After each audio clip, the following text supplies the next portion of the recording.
Hello there, and welcome to Whispers of Earth, the place where we let curiosity wander without a timer and give big questions the time they deserve. This isn't the sort of space for rushing through bullet points or hurrying to the end. Tonight, let's drift backward into a planet that feels both familiar and utterly other, an Earth wrapped in cold light, where slow rivers of ice pressed across continents and great animals wandered beneath a pale sky. This wasn't a single frozen moment, but a long, breathing era, an ice age made of many pulses. Glaciers advanced like patient tides. Warmth returned in intervals we now call interglacials. Then the cold gathered itself again. Whole lifetimes passed while the world changed by inches. And yet, over those inches, mountains were planed, valleys were deepened, oceans fell and rose, and the paths of our own ancestors bent toward new horizons. Before we reach for the science, settle in. Imagine the hush that follows soft snowfall, the way sound feels rounded, like footsteps absorbed by the world itself. Hold that hush as we open a slow map of deep time. Picture a northern horizon with no cities, no roads, only a wall of blue-white ice lifting hundreds of meters high, its face veined with cracks that catch the thin sun. The air is dry and sharp. Across the open steppe, shaggy herds move as a single dark line. Mammoths and bison excavating winter grass with sweeping tusks and heavy hooves. Predators keep their distance. Cave lions melted into the light. Dire wolves arranging themselves against the wind. Far to the south, life is different, but never absent. Forests and broad rivers endure where the ice did not reach, and small human bands cook their evening meals over coals, trading stories as sparks drift into cold air. Here is the first important thing to hold. The Ice Age was a rhythm, not a lock. The planet's orbit stretched and relaxed. Its axis leaned a little more, then a little less, and even its slow wobble changed the way sunlight arrived. Over tens of thousands of years, these subtle motions nudged summers cooler or warmer, tipping the balance between snow that melts and snow that lingers, between seasons that erase and seasons that accumulate. In the long, patient arithmetic of time, lingering snow hardens into ice, ice begins to flow, and a continent learns a new shape. As the ice grew, seas fell, shorelines walked outward, land bridges rose between places that today are divided by water, broad tundra corridors where hoofprints wrote the first drafts of migration. Asia and North America met across a cold, windswept plain. Europe reached farther into the North Sea than any modern map will show. Dust rode hard winds, settling in pale blankets that would one day feed harvests, though for now they simply recorded the breath of a colder sky. The second thing to hold is quieter. This world was not empty. It adapted.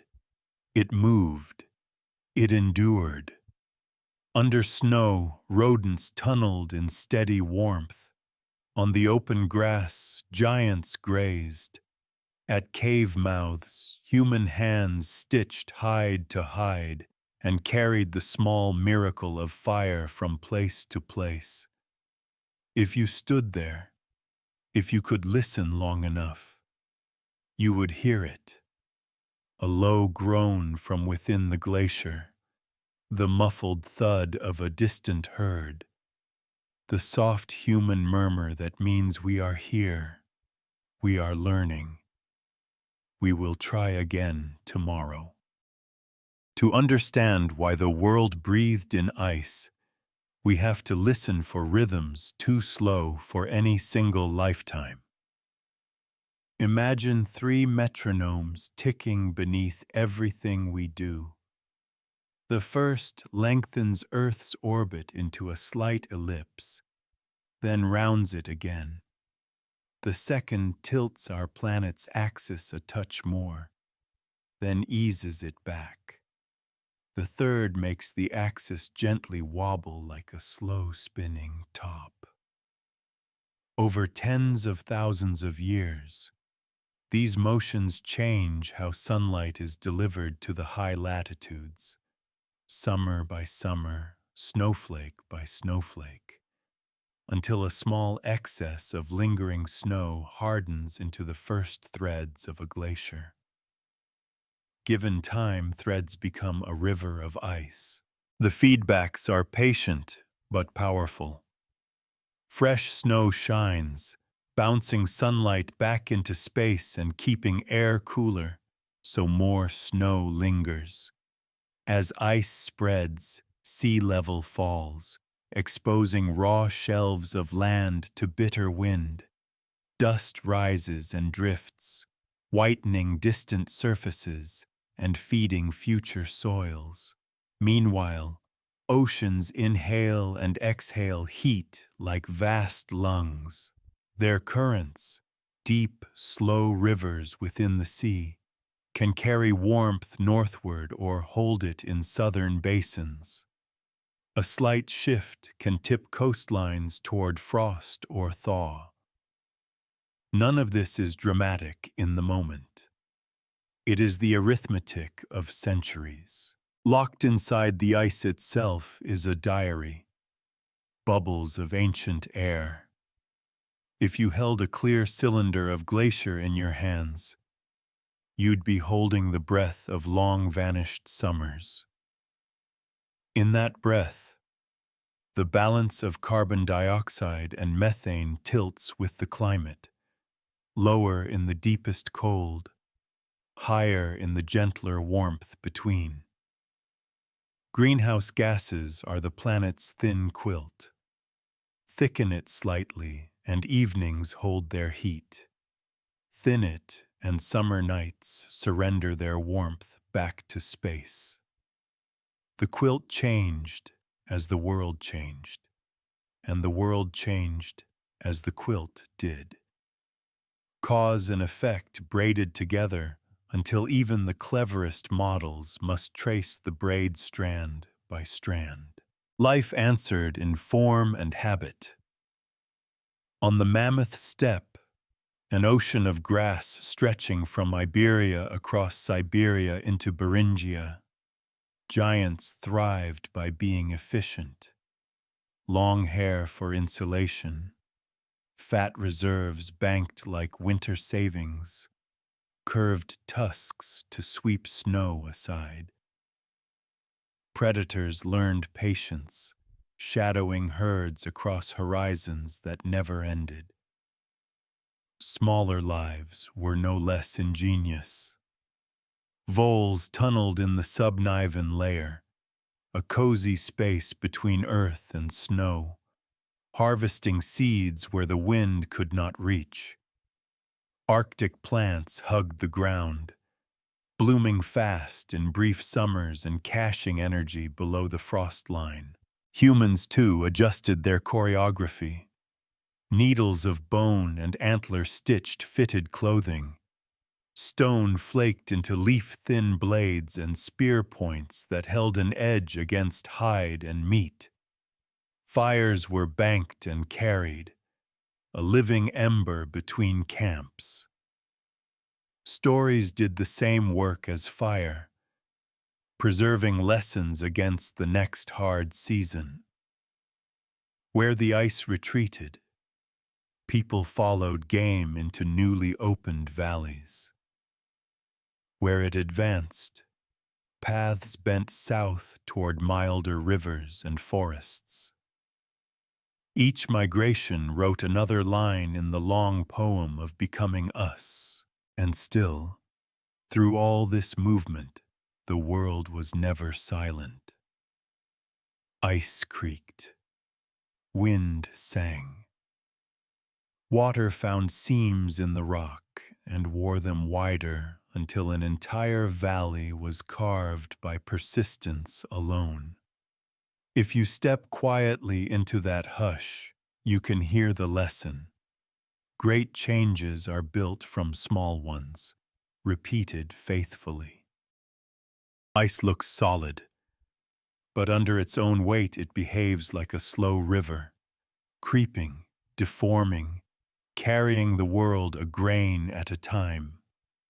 Give it centuries, and it will take hold of a mountainside and patiently change its grammar. V-shaped river gullies are pressed wider and deeper until they become U-shaped valleys with high, clean shoulders. Where the glacier bites hardest, it scoops a bowl at a valley's head, a cirque polished like the inside of a spoon. Let the ice withdraw, and that bowl will cradle a cold, dark lake reflecting a sky that suddenly feels enormous. Beneath the moving ice, rocks are ground into flour. You could hold this glacial flour and think it smoke caught in your fingers. Powder so fine it hangs in meltwater, turning streams a milky turquoise. Coarser pieces ride along, too. Pebbles, cobbles, boulders, each one a memory of cliffs far away. When the ice pauses, it sets these memories down in ridges called moraines, low, wandering walls that mark an ancient shoreline of cold. When it retreats for good, the landscape is a low-relief map of motion. Drumlins, teardrop hills, aligned like brushstrokes, eskers, snaking ridges, where rivers once flowed inside the glacier itself, kettle lakes, water-filled hollows, where stranded blocks of ice slowly melted into the earth. Along coastlines where glaciers met the sea, ice-carved valleys deep below the waterline. When the ice let go and the ocean returned, those valleys became fjords, long fingers of salt water reaching inland between cliffs that still remember the weight above them. In some places, the land is still rising, a slow rebound from the burden of ice now gone. Stand on such a shore, and you can watch the tide, knowing the very ground is also moving, simply too slowly for human impatience to see. Winds played their part in this quiet rearrangement.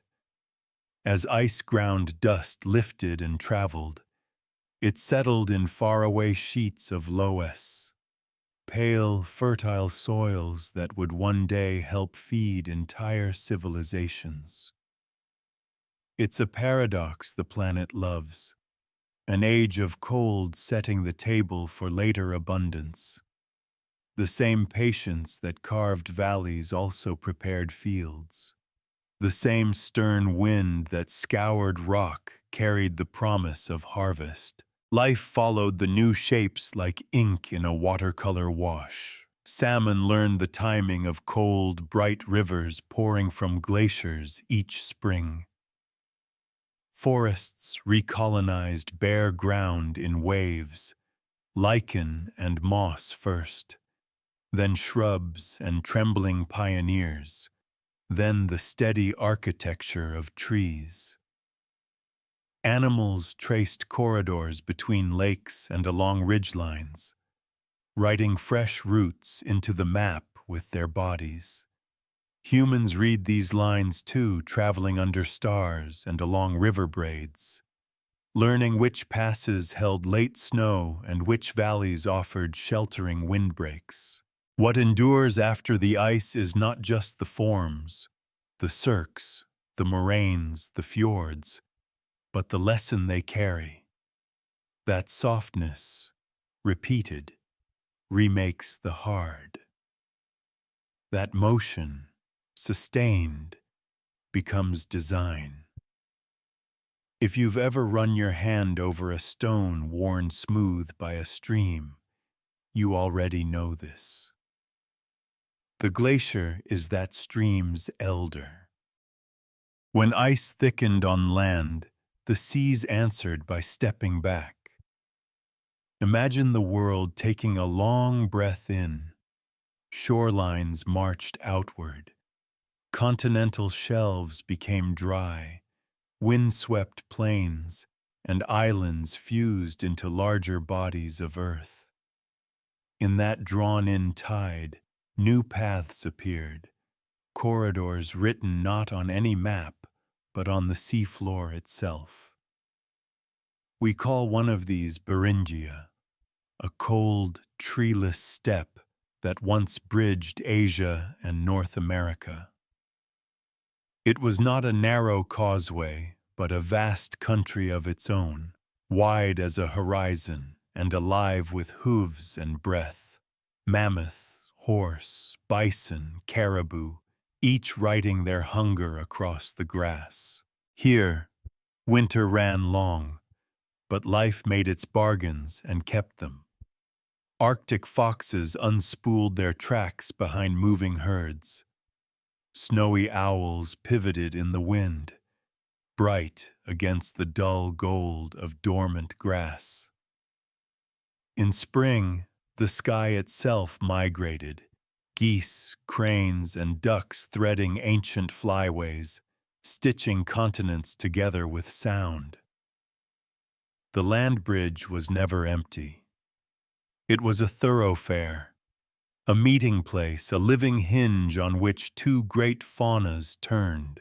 Humans traveled here too, following game, following curiosity, following the simple need to see what lay beyond the next ridge.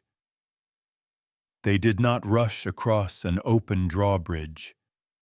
They lingered, learned routes, learned seasons, learned where river ice broke first and where driftwood gathered after storms. Some waited out the hardest cold on coasts where the sea was generous, kelp forests sheltering fish and abalone, tide pools offering their bright, salt gifts. Others threaded interior valleys, reading the sign language of wind-scoured snow. The world did not announce itself. It had to be read, and they became great readers. Sea level, like a steady tide pulled by the slow moons of climate, kept time. As warmth returned between glacial peaks, ice relaxed and seas rose, taking back their borrowed land.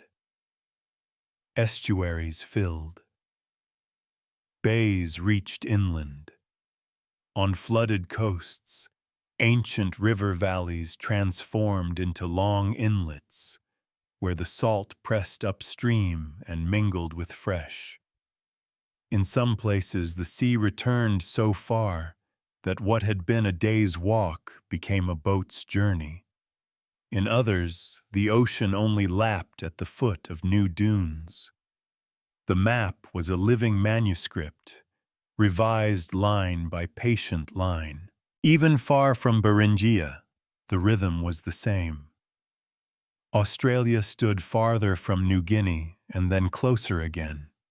Britain was once a peninsula, joined to Europe by a plain we now call Doggerland, where rivers braided through marsh and red deer stepped carefully over peat. When the North Sea returned, the plain dissolved beneath gray water, leaving fishermen of later ages to dredge up from time to time. A bone, a tusk, a fragment of tool, a small, mute biography of the drowned world. What these walking shorelines left us is both tangible and quiet.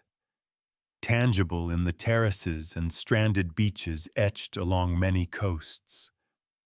Quiet in the way human stories remember a flood, a lost meadow, a path that once was. They also left us with a way to imagine change as something more than loss.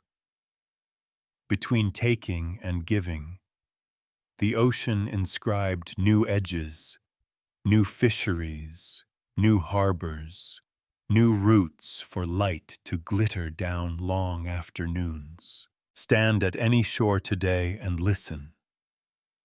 Waves fold themselves one after another onto sand that has not always been here. The horizon is a boundary that refuses to be fixed.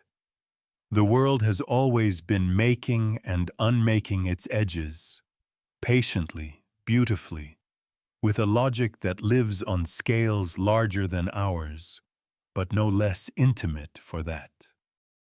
Across the long, wind-combed grasslands, people made small, bright centers in the dark. Hearths cupped by stones, smoke winding upward to meet the stars. Around these circles, warmth held like a promise. Meat sizzled, fat popped.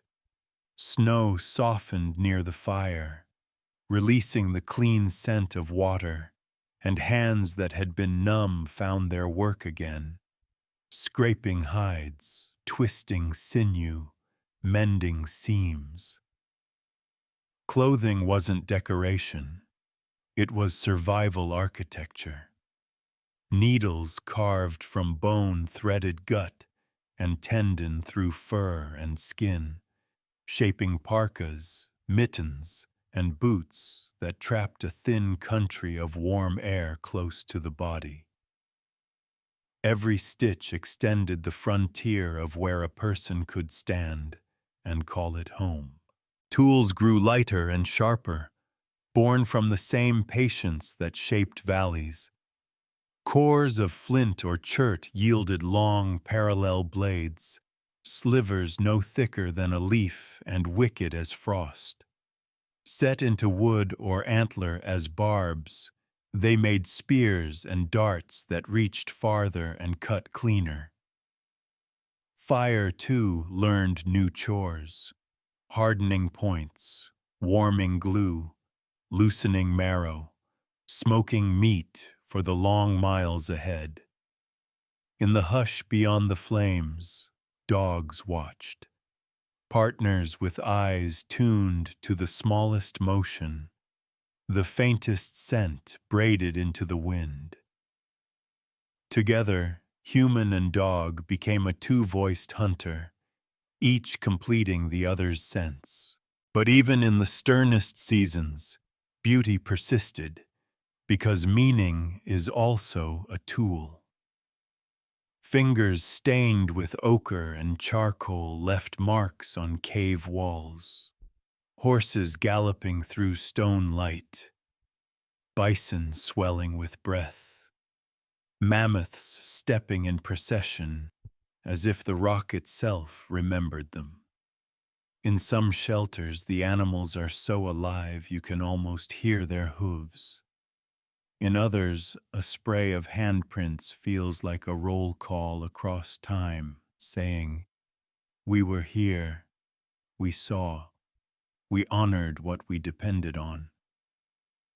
Bone flutes found far from any warm sea still carry their quiet music, 5 clean notes that turn cold air into a ribbon of song. Someone blew those notes to soothe a child, to steady a heart before the hunt, or simply because the night asked for an answer. Roots stitched the continent like hidden thread. Rivers were roads in winter, firm under sled and foot. In spring they became braided mirrors guiding travelers from valley to valley. Along coasts, rafts and skin boats rode the long lines where kelp softens the sea, carrying people between coves as the tide breathed in and out. Camps rose and fell with the herds and the seasons, but the knowledge stayed, passed mouth to ear like an heirloom, where ice breaks first, where driftwood gathers after storms, where berries ripen in the lee of a south-facing hill. Hope, in this world, was practical. It was a spare awl tucked into a pouch. It was a coal banked in ash before sleep. It was a story told carefully so the lesson would not crack in the cold. And over centuries, such hopes accumulated into culture, a quilt of skills and songs that let small bands move through a vast, demanding grace. They did not think of themselves as ancient. They woke, fed, traveled, rested, carrying winter and summer in their coats and bones the way we carry it in memory. Mammoths, with their sloping backs and great curved tusks, grazed the open steppe like living ships, sailing seas of grass from Iberia to Alaska. Close kin but not the same, mastodons moved among conifers and wet meadows, their molars shaped like blunt mountains for crushing twigs and leaves rather than the fine ridges a mammoth used to mill grass. Two giants, tuned to different tables, both at home beneath a low, bright sky. Steppe bison flowed in dark rivers along the horizon, heads down, shoulders rolling under heavy muscle. Woolly rhinoceroses, massive, two-horned, with coats the color of old straw, tilted into the wind, scraping snow aside to reach pale shoots. Farther south and west, cave bears slept away long winters in chambers where dripstone still remembers their turning. Cats kept watch. In the Americas, Smilodon's thick limbs and long, curved sabers spoke of ambush. Across Eurasia, scimitar-toothed Homotherium favored open ground and teamwork.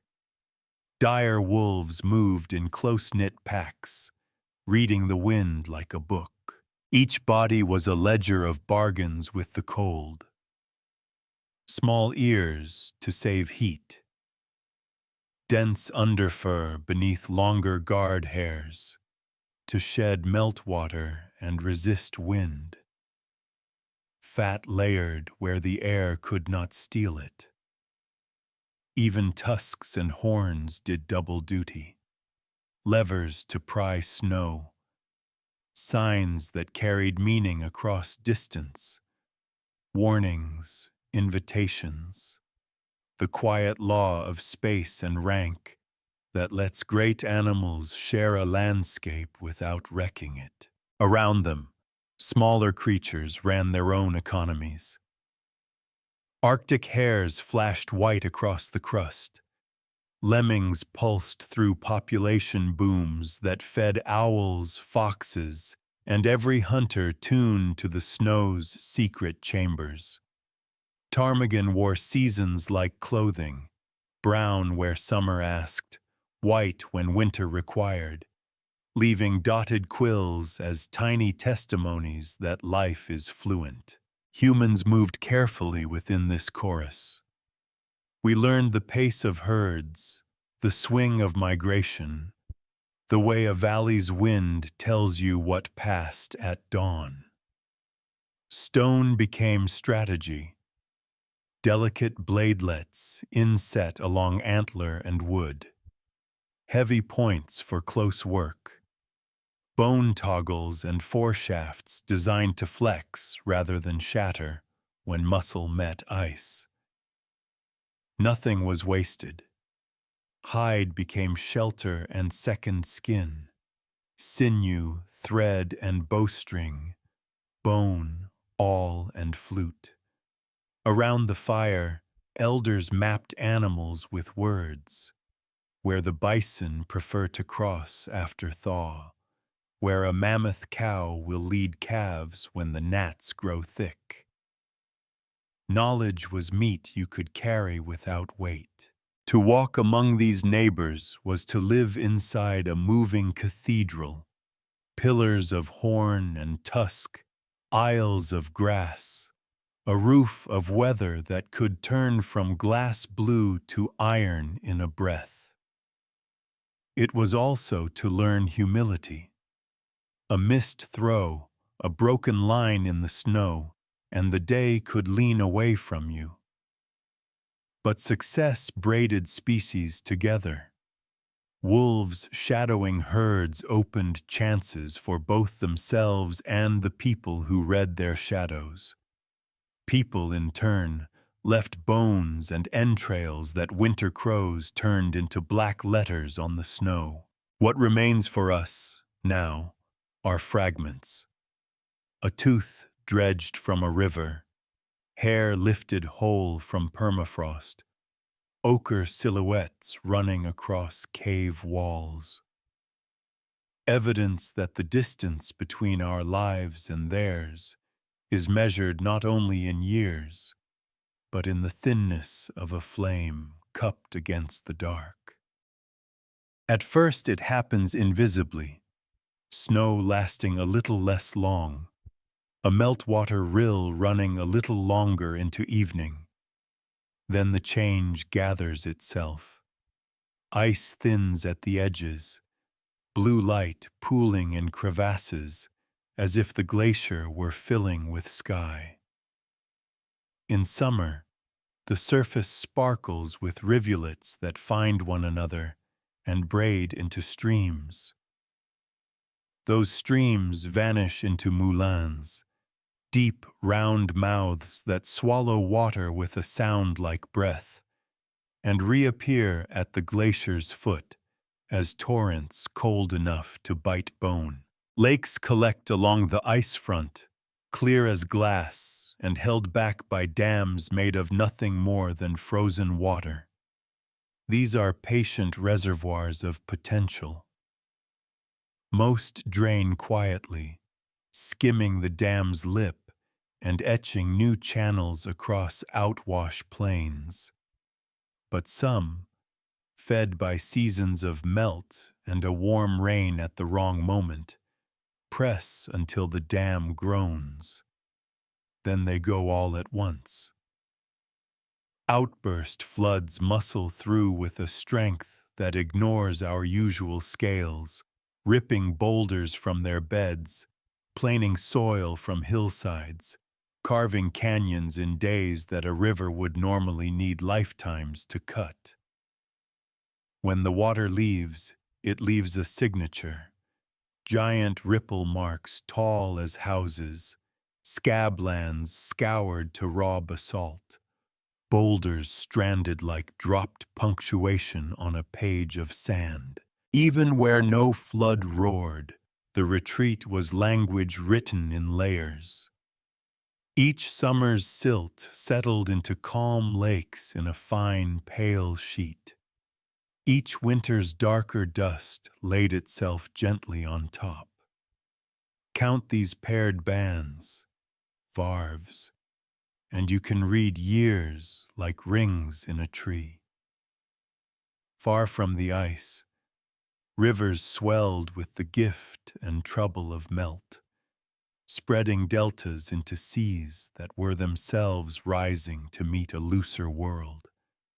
Coasts uncurled, estuaries reached inland, salt and fresh rehearsed their mingled dance. The land answered with green. First lichens and mosses wrote soft, stubborn letters on naked stone. Then came willow and birch, quick to claim a summer and cast a thin shade. Later, heavier forests, spruce and pine where the air still held a memory of winter, broadleaf trees where warmth lingered, took their places, knitting hillsides against the rain. Animals moved with this green tide. Caribou tracked shrubs northward. Beavers found creeks and began their patient engineering, turning movement into ponds, ponds into meadows, meadows into new invitations for life. Humans followed water as faithfully as any salmon. We found fresh roots along rivers newly unbound, crossed passes that had forgotten their snow, launched skin boats into bays that had been grass not so long before. Where ice had scraped valleys clean, we learned the new winds. Where forests returned, we learned the shade. Camps that once crouched against katabatic gusts rose instead under trees that sang when evening settled, and beneath everything, the earth itself rebounded, slow, stubborn, inevitable. Freed from a mile of ice, the crust lifted millimeter by millimeter, as if standing up after a long wait. Shorelines crept outward against the same sea that was rising elsewhere, a quiet contest whose result still traces today's maps. Melting here was not an ending, but a rearrangement, a redistribution of cold into water, of water into river, of river into soil and sea, of soil into green. The world was not returning to some original self. It was becoming a new one, using the same old tools, time, motion, light. As the cold loosened its long embrace, the world shuffled its deck of paths. What had been a white labyrinth of ice became a mosaic of green corridors and blue roads. Rivers, once throttled by winter, ran clear and long, braiding through valleys like silk unwound. Lakes pooled in hollows left by retreating ice, bright as new coins. Between them, meadows stitched themselves across slopes, soft invitations to hoof and foot alike. The map did not simply open, it softened, the hard edges of survival rounding into seasons that could be planned for instead of merely endured. Animals drew the first lines. Caribou rehearsed migrations that would become tradition, swinging north in confident arcs, then south again with calves trotting close. Elk and red deer pressed into forests that were now tall enough to cast shade worth seeking. Salmon found their ancestral arithmetic, born in gravel, tempered by the sea, returning up the exact rivers that spelled their beginnings. Beavers moved in behind this procession and set to work on water's grammar, slowing current, raising ponds, widening wetlands where frogs told evening and dragonflies stitched light to air. With each dam, they wrote a small permission slip for more life to arrive. People read this new script by touch and by memory. We traveled where fishes thickened a river into song, where willows bent under catkins, where berry thickets promised late summer sweetness and bare caution in equal measure. We learned lake chains that turned months on foot into weeks by boat. Skin stretched over ribs of wood and thought. Kayaks, canoes, umiaks became our quiet machines, translating wind and arm into distance. The shoreline mattered in a new way. Kelp forests marked safe lanes. Points and headlands taught the wind's dialects. Tide calendars, scored into bone or held in a mine's reliable drawer, told us when to launch and when to listen. Trade widened its circle. Shell from one coast turned up far inland. Stone from a mountain's specific shoulder arrived at camps that faced only plains. Not just things moved, but stories and motifs, ways to lash a frame, to smoke fish, to set a net so it held but did not drown the river. A design scratched onto antler here found its cousin 100 valleys away. Knowledge, carried like a flame cupped in two hands, leapt ravines that feet would take days to cross. Forests learned to speak in layers. Understory plants scribbled quick notes, ferns unfurling, berries recruiting birds, while the canopy took the long view, counting in rings. Fire visited, sometimes kindly, sometimes not, resetting the conversation. In its ash, certain seeds found their cue. We watched and learned. When to burn lightly to invite meadow, when to leave the slope to its own patient counsel. Stewardship was not a slogan, it was supper, and still, winter returned, gentler but essential, sealing lakes with glass and weeding the careless from the careful. We banked food, banked stories, banked gratitude. In spring, melted edges reappeared first at north-facing shores, where the sun found a way through cloud and habit. Children learned to skip stones there. Elders taught them why this ice loosens sooner, how the light leans. The new world was not easier so much as more legible. The same forces, time, motion, light, wrote in a script we were learning to read aloud. If the ice had been a stern tutor, this was a mentor with a softer voice, no less exacting, no less beautiful. Long before ink held dates in rows, the night taught us how to count. On clear winter evenings when the air rang thin and the frost made every sound precise, people lifted their eyes and read the old clock overhead. Constellations were not merely pictures.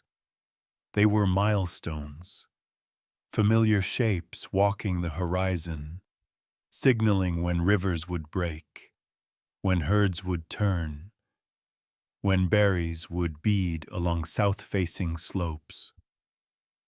Orion's belt rose clean and cold, a hunter striding through the darkness. The Pleiades trembled like a handful of ice. The North Star steadied the compass of every journey with a promise that north would not slip away while we slept. Our ancestors named these arrangements and then braided those names to need. A certain star at dawn meant ptarmigan would be heavy with winter fat. A certain pairing at dusk meant fish were schooling just offshore, their bodies tightening the water into a darker blue. Through repetition, the sky became a ledger, its entries written in light and verified by the ground underfoot. Even the wobble of the seasons, earlier thaws, later snows, could be noticed as a change in when a familiar pattern arrived at a familiar place in the sky. To watch was to measure. To remember was to predict. The aurora, when it came, unstitched speech. Green curtains rippled like breath-given color.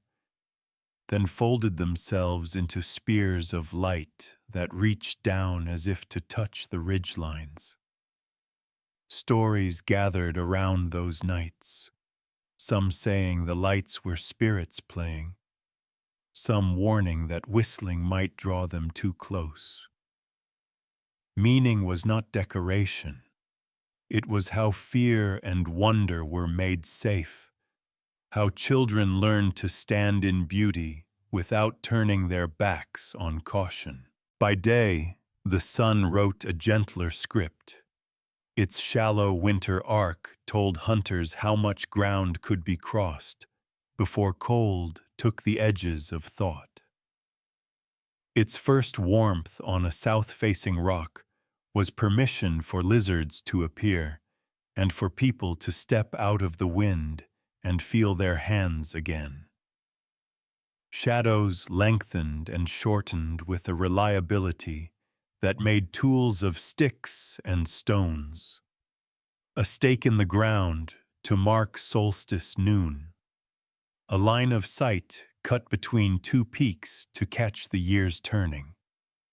In camps that stood long enough for custom to take root, these alignments became small observatories, quiet agreements between earth and light that said, here is when to sow this, to dry that, to begin the long walk. Water listened to the sky as well.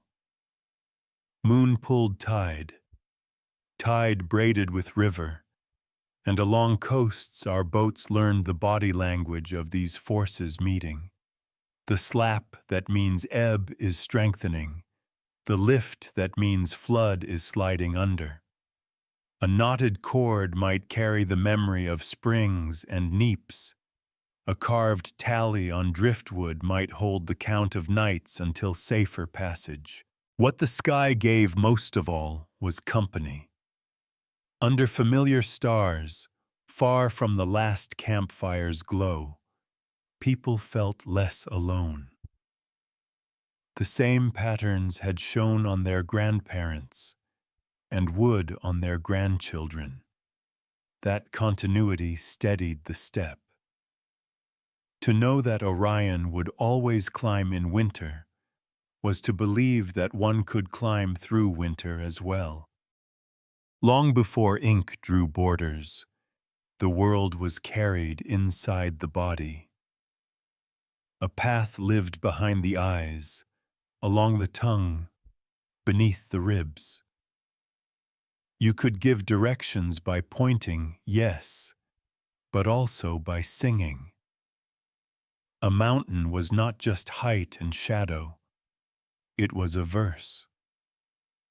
A river bend was a change in rhythm, a safe ford, a soft refrain everyone knew.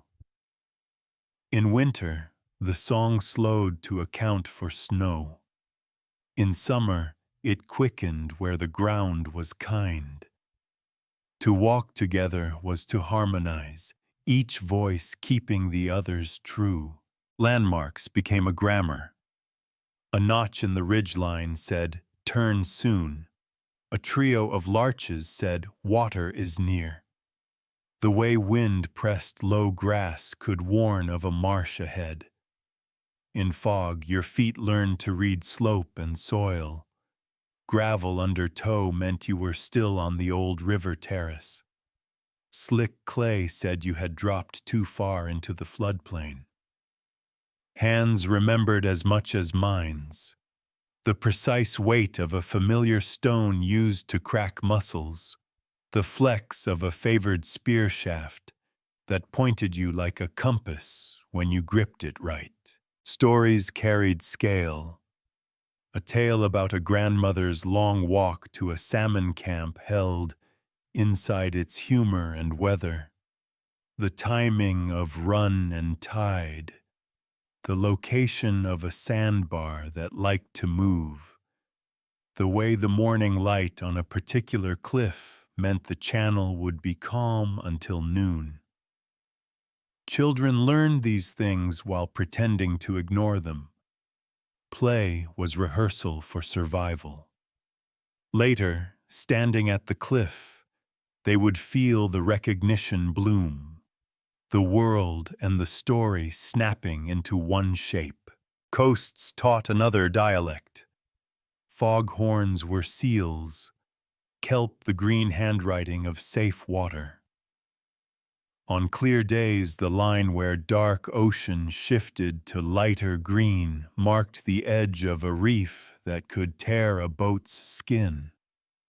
On gray days, cormorants perched like punctuation on the only rock that broke the surface. A palm dragged along a paddle's blade could taste the current, cold tongue from a river, warm from a shallow bay, telling you which way the tide was leaning beneath what the eye could see. Even the night had its cartography. The Big Dipper poured toward a pass. The Milky Way lay like a ghost river to be followed between two peaks. A bright planet at dawn meant your bearing was a little east of true. When clouds wiped the sky clean, you could still piece together a route by the smell of resin, pine against spruce, or the chirr of insects that prefer the drier south-facing slope. Nothing was solitary. Paths were braided with friendship and kinship, with trade and promise. A cache of dried fish tucked high in a birch was both food and message.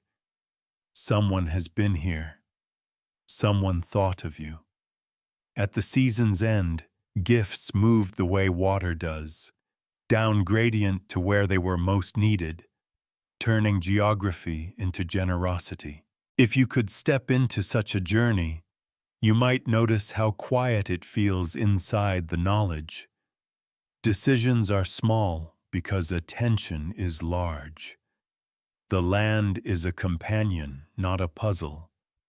And when you arrive, when the mouth of the valley opens and the river lays itself out like a bright path, you understand that maps were never only about where to go. They were about who you were becoming while you went. How do we know a winter lasted longer than a lifetime? That a flood outran the memory of rivers? That grass once rolled where waves now write their patient script? Because the past keeps books, and the earth is full of librarians. Ice is the most obvious archivist. In Greenland and Antarctica, snowfall layers stack like pages.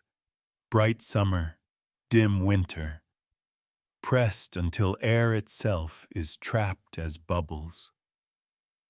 When scientists draw up a slender cylinder of ice, they lift calendars of light and breath, dust that tells of wind, ash that whispers of distant volcanoes, and the fragile ratios of oxygen that weigh the coldness of long-vanished winters. Even the exhaled balance of carbon dioxide and methane rides within. The planet's thin quilt recorded year by year. Lakes keep their own ledgers. In calm basins once fronted by glaciers, summer's pale silt and winter's darker dust settle in couplets called varves, a poem counted in pairs. Farther afield, wind-blown dust becomes loess, fine buff layers that drifted from ice fronts and stacked into hills, whose grains still remember the direction of an ancient wind. Rivers carry stories to the sea, where shells of tiny foraminifera fall like quiet snow. Their chemistry, tucked into spirals, encodes the temperature of the water they lived in, a seashell thermometer left on the seafloor. Forests and meadows send pollen to the archive, each grain with a distinctive shape, a pine's spiky ball, a birch's tri-lobed charm. Buried in peat bogs and lake mud, these microscopic seeds of identity accumulate into time series. Read upward and you hear the forest breathe. Spruce retreating, oak advancing, prairie grasses surging like a green tide when climate allows. In caves, drip by careful drip, speleothems, stalagmites and stalactites stack thin bands of calcite. Their trace elements and isotopes remember when rain came, how warm it was, whether storms braided the sky with a different thread. Stone itself can keep time. When ice withdraws from a boulder and sunlight first strikes it cleanly, cosmic rays begin a slow alchemy, building isotopes within its skin. Count those and you can say how long the stone has stood revealed, how fast a glacier stepped back. Charcoal tucked in ancient hearths or swept into flood layers carries dates in the decay of carbon-14, telling us when a fire warmed hands now lost to memory. In sands laid down by moonlit currents, electrons trapped in quartz grains glow when awakened in a lab, revealing how long it has been since sunlight last reset their clocks. Sometimes the records cross-reference one another. A thin ash layer, a fingerprint from a faraway eruption, threads through an ice core, a peat bog, a lake bed, aligning timelines across continents. Teeth and bones, lifted from permafrost and dated not just by chemistry, but by the DNA that persists within, place a mammoth herd or a human camp at a precise bend in the centuries-long river. All these pages together don't just say what happened. They say how fast, how often, how lives, ours included, braided themselves around rhythm. The miracle isn't that the past can be read. It's that the present, by listening, can become wiser. The world warmed, green rose where white had ruled, and with that softening came a hard truth. Some neighbors would not follow us into the new light. Across continents, the largest animals, the slow, thunder-quiet hearts of the steppe, thinned, and then were gone. Mammoths left their curved handwriting in permafrost, and then fell silent. Giant ground sloths no longer shouldered aside saplings. Glyptodons stopped rolling their armored moons across South American plains. It was not one place or one year. It was a long unspooling at the edge of winter's retreat. Why? The earth rarely offers a single answer. Climate changed the table setting, where grass had rolled like an inland sea, shrubs shouldered in, where cold had locked water, bogs and forests rewrote the menu. Animals tuned to wide, windy rangeland found themselves in patchwork, enough perhaps for a season, but less certain for a lineage. At the same time, new hunters, us, had refined patience into craft. Stone grew more articulate. Spears flew farther, truer. Strategies braided courage with cooperation. A single throw could not undo a giant, but a chorus of well-timed decisions could. Some extinctions feel like footprints that simply fade in rain. Others leave abrupt punctuation, kill sites where bones lie in patterns that speak of butchery. Tusks nicked by tools, the sudden absence of dung fungi in lake muds, a microscopic silence implying fewer great bellies moving across the grass. Taken together, the pages suggest a double pressure, habitats shifting beneath heavy feet, and those feet increasingly shadowed by people who had learned the animal's clock and corridors. Still, the endings were not everywhere the same. On small islands of time and land, Wrangel, the Taimyr Peninsula, mammoths lingered like late notes after the song has finished. In Australia, giants had already vanished before the last glacial maximum. In Africa and parts of southern Asia, where animals and humans had grown up wary together, many great species endured into the present, their caution and inheritance. What did such quiet departures mean for the living? Landscapes changed character. Without elephant-sized gardeners to push through thickets, some forests closed their doors to light. Without heavy grazers, fire sometimes took up their old role, resetting fields with flame. Rivers ran differently when beaver cousins were scarce. Seeds that once hitched rides in thick fur traveled fewer miles. Even wind learned new routes where grass no longer lay cropped and low. People read these changes and adjusted. We shifted our diets wider, learned the timings of fish and fowl with fresh attention, stored more for winters that now arrived wearing softer faces but could still bite. Stories took on a tone of elegy in places, remembering an animal so that its absence could remain useful. How to track what no longer lives becomes, oddly, a way to track everything else better. Extinction is a stern word, but this chapter is also about inheritance. The skills honed in scarcity, the humility learned at the edge of enough, the patience to rebuild knowledge when the world edits its own cast. To walk forward was to carry both grief and gratitude, both the weight of what had been lost and the lightness of what remained possible. When the cold loosened and the seasons steadied their breath, people began to linger.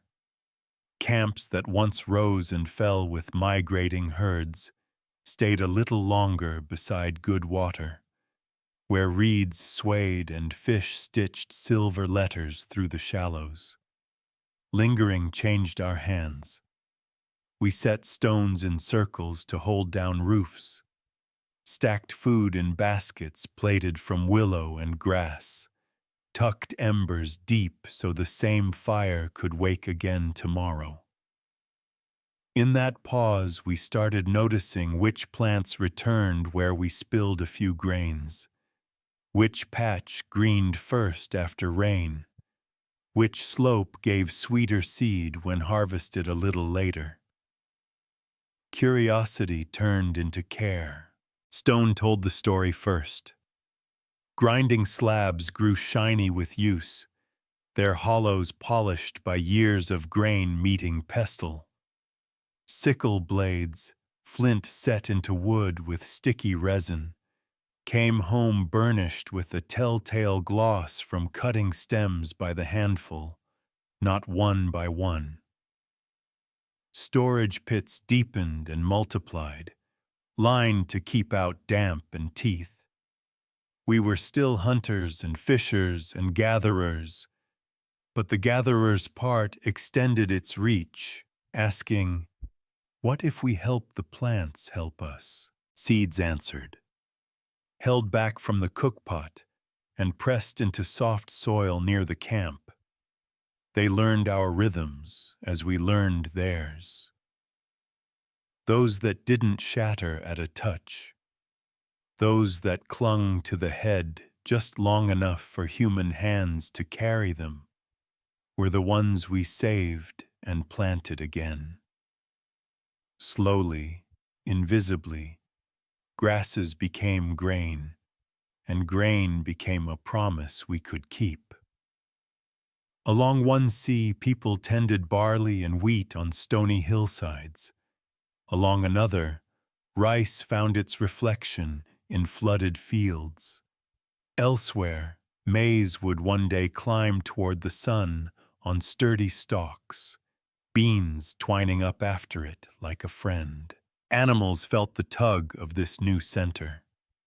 Dogs had long shared our fires, reading our eyes as surely as we read the wind. Now goats and sheep hovered at the edge of camp, learning the bargain of salt and shelter.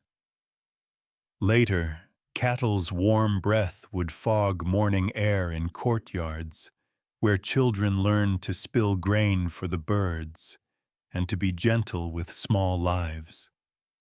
Domestication was not only about tool and seed, it was about time, about choosing to shape tomorrow with today's patient habits. Houses learned to stand their ground. Posts set in earth supported walls of wattle and daub. Clay, coaxed by fire, hardened into vessels that held water and held memory. The shape of a hand at the rim, a thumbprint where a maker steadied the pot. Hearths became both kitchen and clock. Bread baked, fish smoked. Herbs hung from beams like green script, curing into knowledge. In the cool of morning, women and men stepped into small fields and weeded in a rhythm that matched birdsong. In the evening, they returned with baskets heavy enough to make staying feel wise. The climate offered both kindness and tests. A long, soft warming taught us to invest. Sudden lean years reminded us that nothing is guaranteed. We answered with storage, with sharing, with maps of reciprocity, whose granary to knock at if a storm shreds your field, whose hands you will lend when theirs are needed. Villages became more than clusters of roofs. They were agreements. Looking back, it's easy to say we domesticated plants and animals. The truth is gentler and stranger.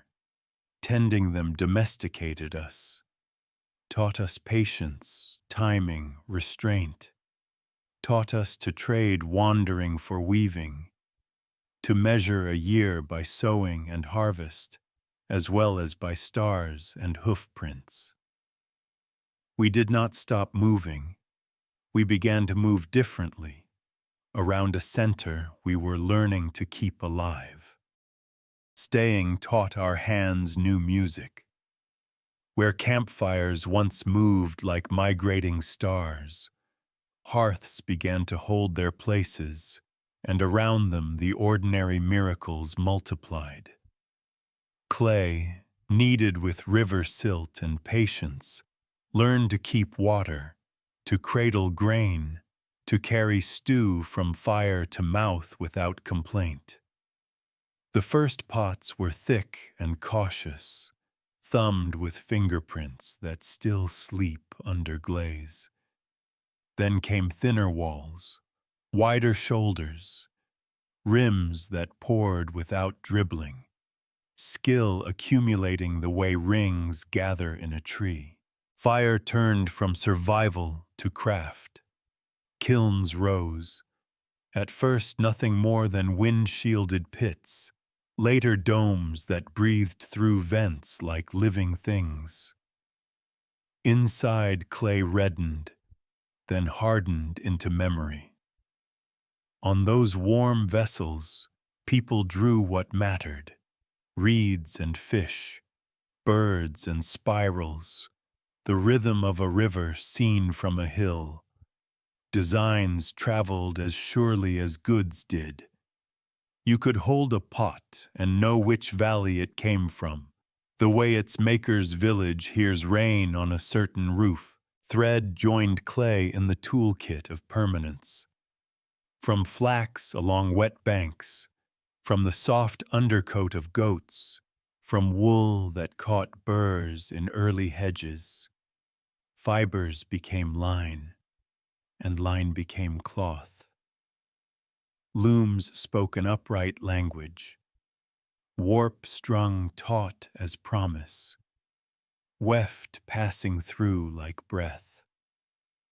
Patterns held knowledge, borders that counted days, chevrons that remembered the bend of a nearby river, colors learned from plants that reveal themselves only to patient eyes. Clothing warmed bodies. It also announced kin and place, a quiet map worn on the skin. With storage and shelter came new forms of time. Fields asked for calendars precise enough to respect seed and rain. Stakes in the ground marked shadows at solstice. Doorways watched sunrise creep along a ridge and back again. Stones stood to catch the years turning, like an idea made visible. Markets learned a weekly pulse, baskets arriving at the open square filled with far tastes, salt from a dry basin, ochre from a cliff that bleeds in the rain, obsidian black as pooled night. Trade widened not only what we ate and wore, but what we knew about elsewhere. The smell of a cedar forest you've never walked. The call of seabirds you've never seen. Villages wove themselves from these threads. Lanes wandered between houses whose walls remembered every hand that packed them. Courtyards held drying racks, millstones, laughter. The small disputes of children negotiated under the impartial eye of chickens. Work specialized by talent and by love. One neighbor quick with fire, another with dye, a third whose bread never failed.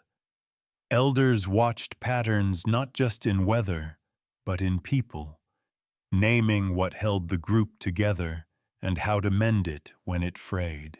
With closeness came friction. Rules surfaced like stones in a path after rain.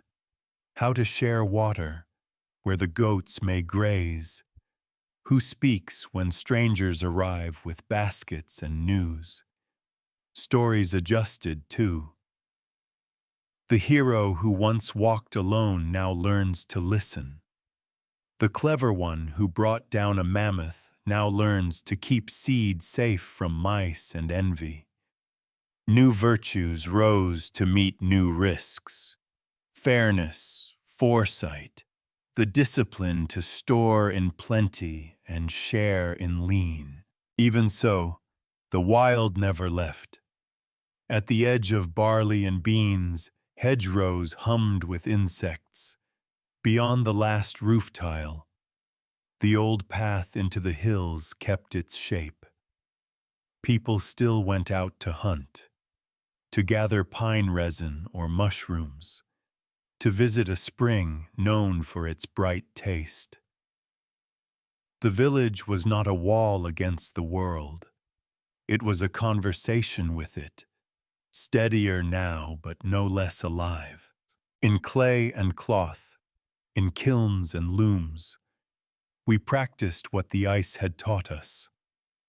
Small actions, repeated, become form. Patient motions, layered, become design. A neighborhood is simply that lesson, made of people. Clay taught us to hold water.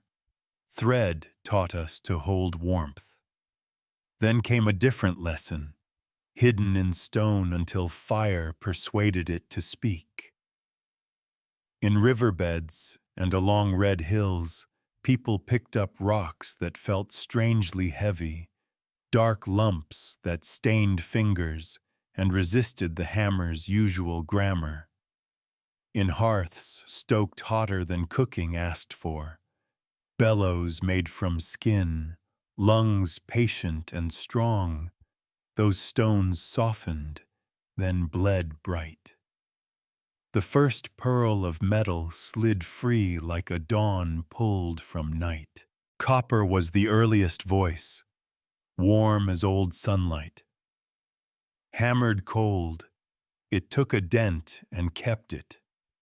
Heated and worked again, it became kinder under the hand. Beads first, small gleaming promises, then awls that slipped through hide without tearing, then hooks that held fish with a surer curve. Bronze arrived later like an answered prayer, copper alloyed with tin, stronger than either alone, a partnership discovered by trade and curiosity. Edges stayed true longer, bells rang clearer. A thin chisel could persuade wood to become a bowl as smooth as a thought. Metal changed not only what we made, but how we measured making.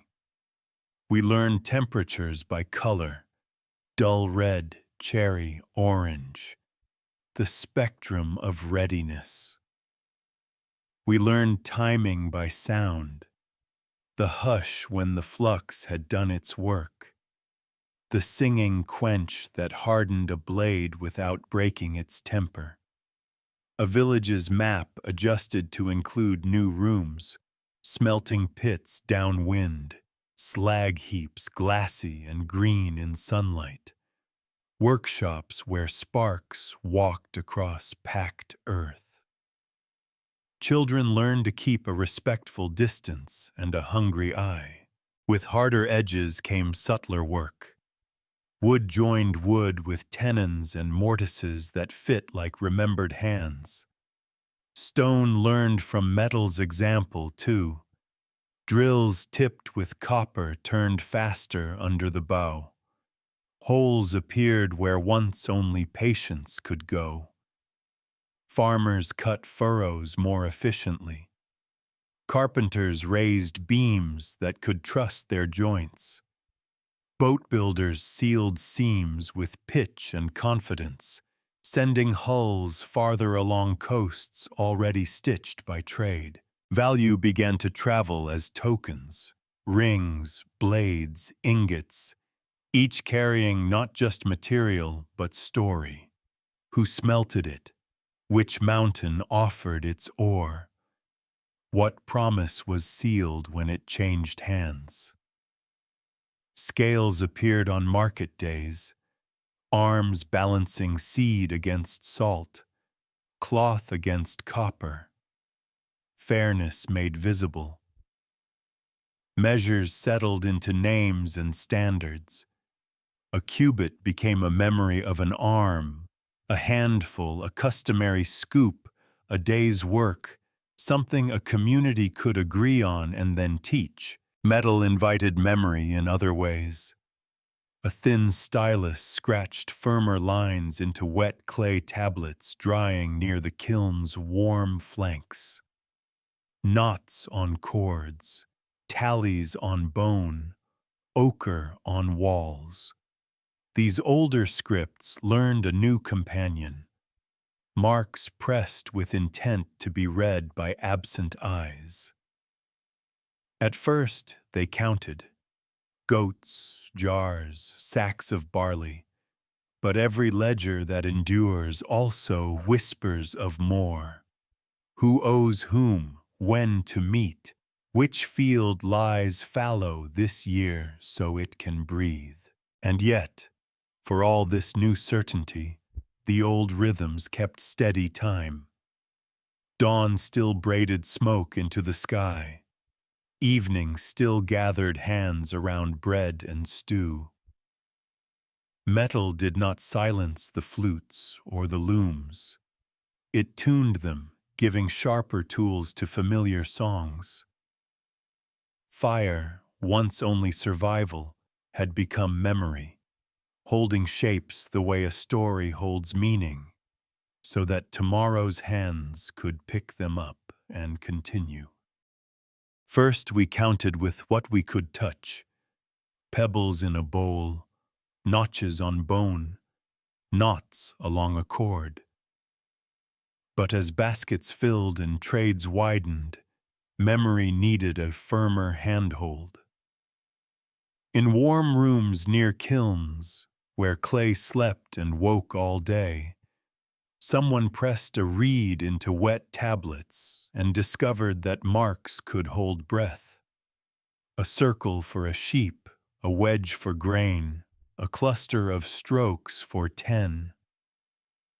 What began as tally grew into language you could carry across a season, across a valley, across the span between two people who were not in the same room.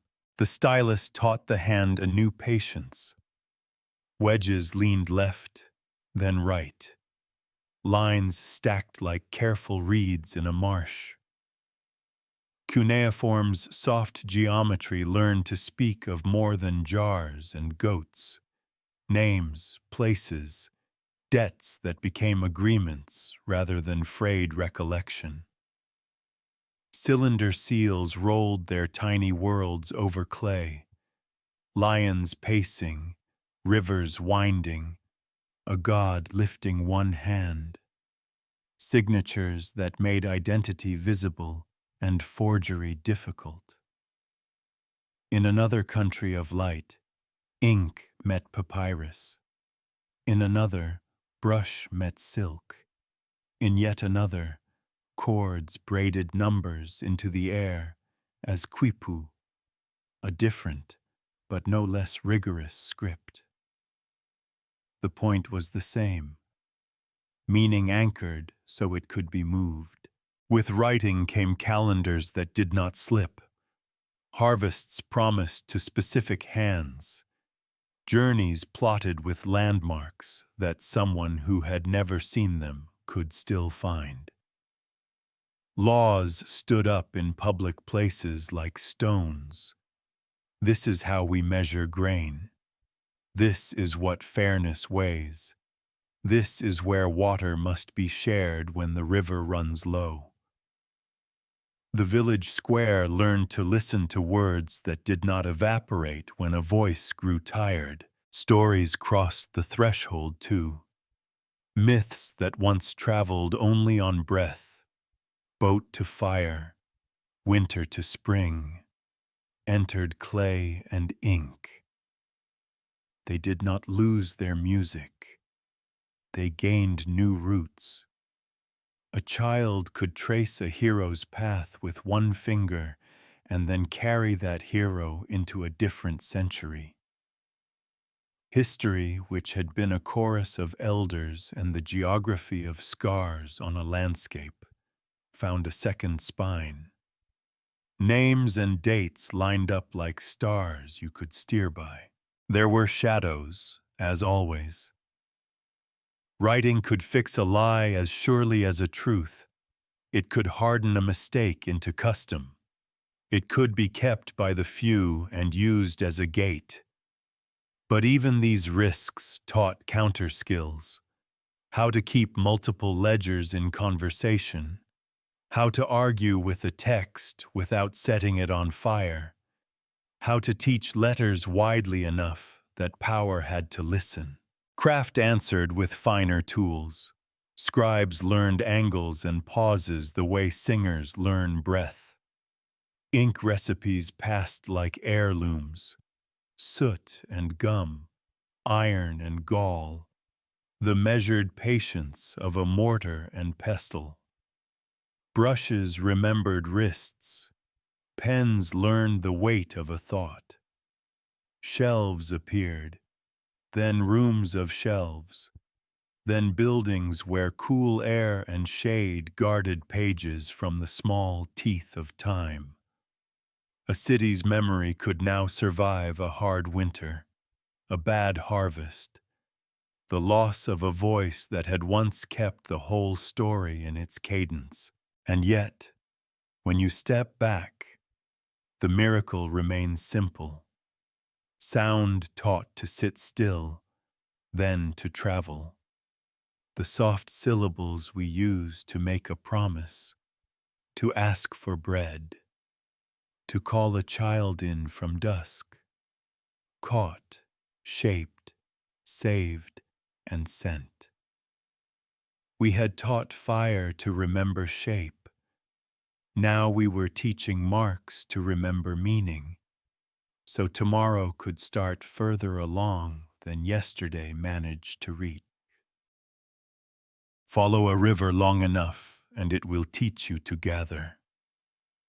Water arrives with the steadiness of a heartbeat, carrying silt as fine as memory and laying it down in gentle breaths along its floodplain. Here, where soil is renewed as reliably as dawn, villages thickened. Footpaths grew confident. Fields arranged themselves like sentences that could finally be read without guessing. Along banks that gleamed at sunset, people learned the choreography of plenty. Sow, tend, harvest, store, mend the levee, welcome the flood, begin again. Rivers made engineers of us. We straightened channels that meandered too lazily. We braided smaller ditches from the main current to coax water where the ground ran higher. We built spillways and weirs that listened to both seasons and moon. In dry months, gates opened with a sigh. In the wet, they closed like careful eyes. Mud, once only a nuisance, became architecture. The bricks stamped and dried in rank upon rank, their straw temper glittering in afternoon light. Walls stood up, courtyards cooled in the shade. Streets learned to aim breezes down their narrow throats. From the air, which no one then possessed, these towns would have looked like woven baskets set gently on the earth. The wheel rolled out of such places almost as a matter of course. A potter's turntable first, a circle the hands could keep true. Then a heavier disc mounted on an axle, shoulders leaning into it with a grunt and a laugh when it actually moved. Sled trails became ruts. Ruts became roads. Roads became promises you could keep even in rain. Carts widened the radius of hunger and of help. Timber from farther hills, salt from shrinking seas, stone with an edge that made carpenters smile. Each arrived with less cost to the back and more joy in the work. Boats answered the road with their own logic.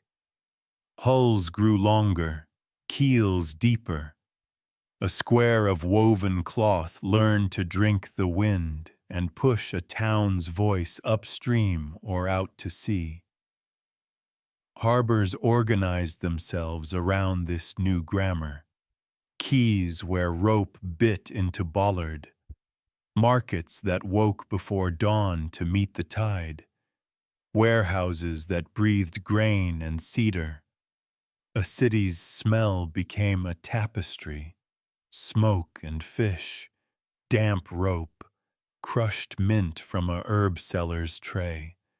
Hot brick cooling after noon.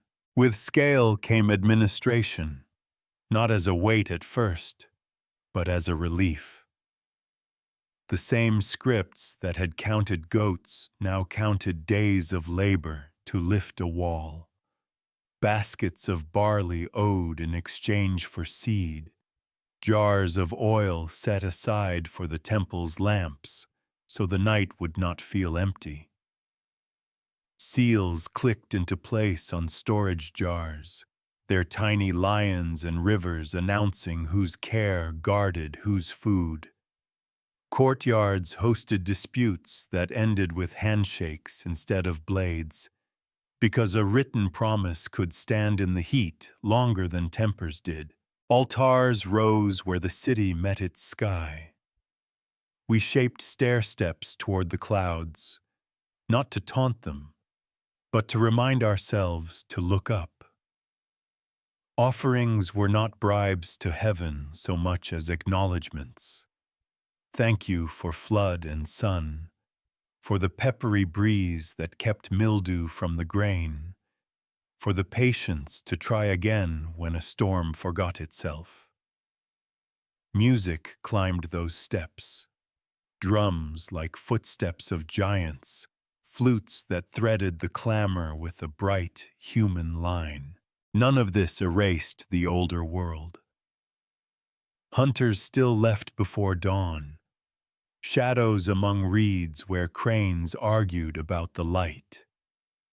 Shepherds still traced slow circles on uplands, reading weather by the feel of wool and the taste of air.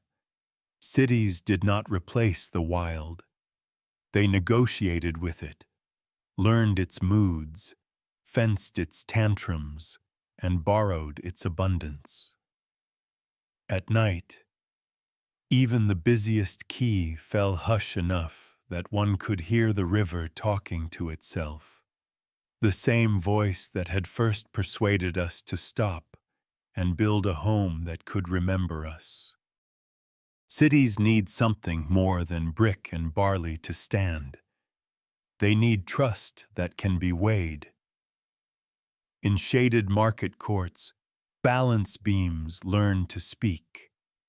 Stone weights, lion-shaped, duck-shaped, simple lozenges smoothed by many hands, kissed the pans, and grain whispered down until the arm steadied level. Fairness became visible, a line held in wood and metal.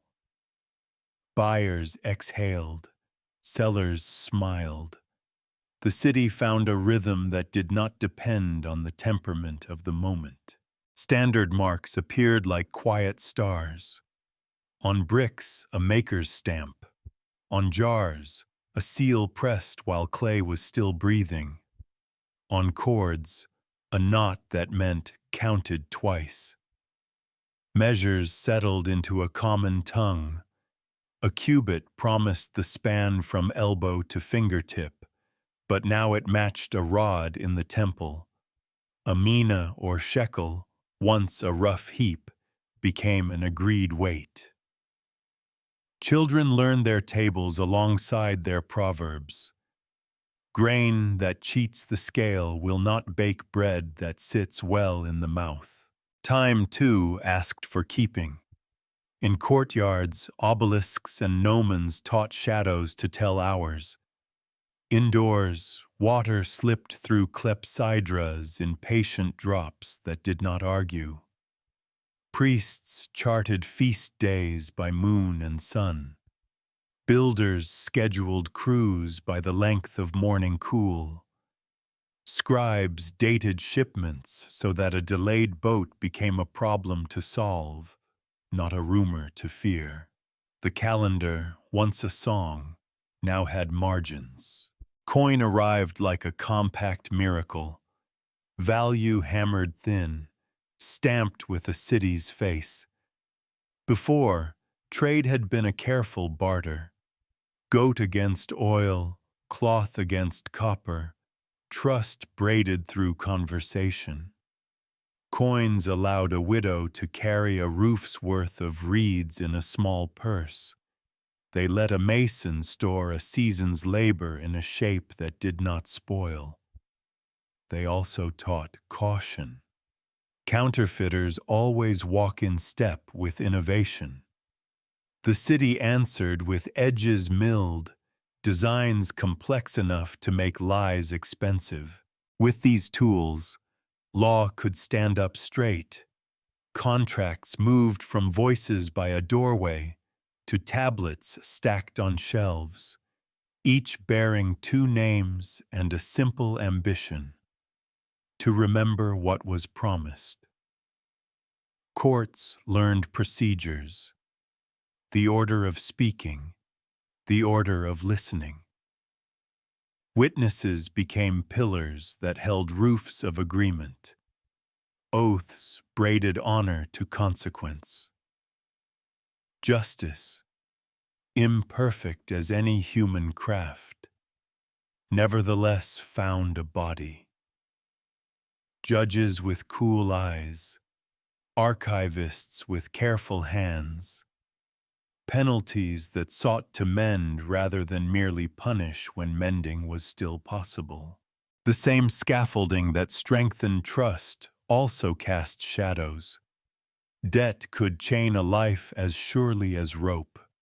Interest, like ivy, could climb until it hid the wall. In answer, jubilees were imagined. Years when fields rested and balances were forgiven. A reset button carved into tradition so that wealth could not drift endlessly in one direction without threatening the harbor. Markets needed mercy too. Yet walk the lanes at dusk and you'll see the best of it. A scale settles, a stringed instrument tunes, a baker counts loaves for the night watch. A boatman ties a knot he learned from his mother's hands. The city hums with agreements. This weight means this much. This mark means this was checked. This coin means you may go home with your basket and your day intact. Fairness is not a feeling here. It is a craft, measured and maintained. And in that craft, strangers can meet as neighbors for the length of a trade, and then over time perhaps for longer. When promises had to travel farther than a voice could carry, the earth learned new lines, roads unspooled from city gates like careful sentences, stones set shoulder to shoulder so wheels would hum instead of shudder. Milestones rose at measured intervals, each one a gentle reassurance. You are not lost. Someone has already counted this distance. At dawn, carts creaked into motion, axles greased, grain sacks snug under woven mats, while swallows practiced their low flight along the warm lee of the roadside wall. A road is more than a path. It is a decision repeated until it becomes durable. Builders shaved high spots, filled low ones, taught marshes to bear weight with layers of brush and stone. Where rivers objected, bridges negotiated, arches shouldering water's moods, pilings sunk into silt until they forgot the urge to tip.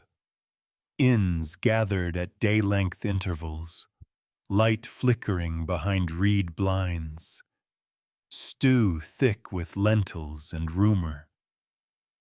Couriers changed horses with the efficiency of breath, document sealed, wax warm from a signet's press, the message now faster than any man who tried to chase it on foot. Walls answered roads the way ribs answer a spine. City walls did not only keep danger out, they gathered the life within into one bright pulse. Gates counted mornings and evenings. Watchtowers taught eyes patience. Farther out, long frontier walls walked the ridges, not as continuous denial, but as punctuation. Here the law shifts. Here the tax is owed. Here a signal fire will call riders if dust on the horizon looks wrong. On quiet days, shepherds dozed in their shade. On busy ones, merchants lined up with crates of glass and jars of oil, scales clinking as officials checked the tidy arithmetic of empire.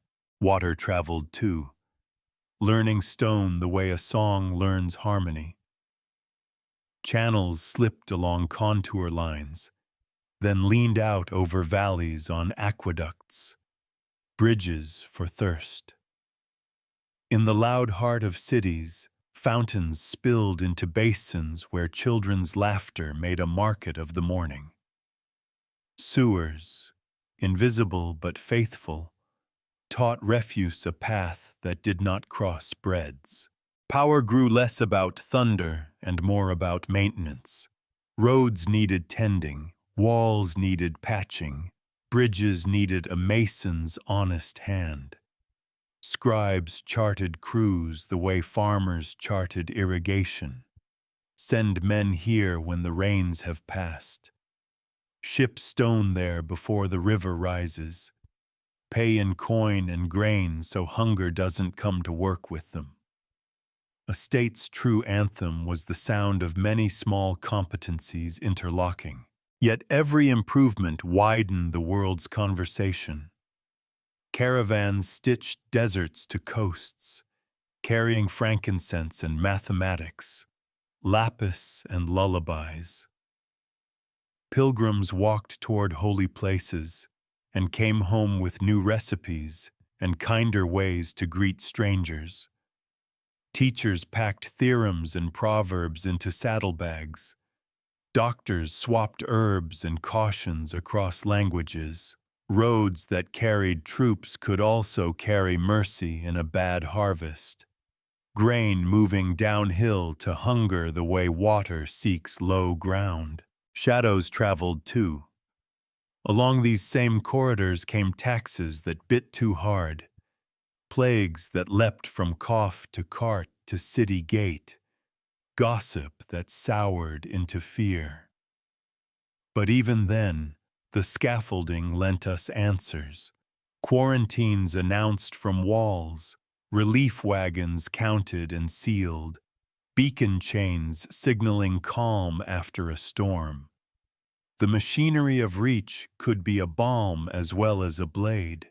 Stand at a milestone in late light and listen. Carts whisper by, sandals lift dust. A distant hammer rings as a mason finishes the day's last stone. Roads are memory laid flat. Walls are memory stood upright. Together they let a promise leave the mouth that made it and arrive, still itself, where it is needed. Where roads ended in surf, another kind of sentence began. Harbors curled like commas in the coastline, pausing the long thought of travel so that goods and stories could take a breath. Mornings smelled of tar and damp rope. Gulls stitched white punctuation into the air. Under sheds dark with salt, shipwrights read timber the way healers read a pulse, listening for knots that would argue, choosing grain that bent without breaking. Keels learned to draw a clean line through water. Ribs rose like the memory of a whale. Planks took their places with the snug logic of trust. Sails taught towns to converse with invisible things. Cloth, woven tight and quiet on land, became eloquent at sea, bellying when the wind agreed, flattening when it sulked. Ropes learned names. Halyard, sheet, stay, syllables that turned panic into action when weather changed its mind. A crew's choreography was a map without ink, hands to braces, eyes to telltales. A heel of the deck that meant reef now, even before the captain spoke. The ocean had its own calendar. Along certain coasts, winds reversed each half of the year, exhaling one way, then drawing back. The world's long breath written in monsoon script. Merchants timed their departures to this tide of air, leaving when the wind would carry them out, and returning when the same sky, faithful to its appointed turn, would carry them home. Elsewhere, a daily sea breeze came inland like a polite guest at noon and retreated at dusk. Even such small reliabilities multiplied courage. Navigation began as memory and became more.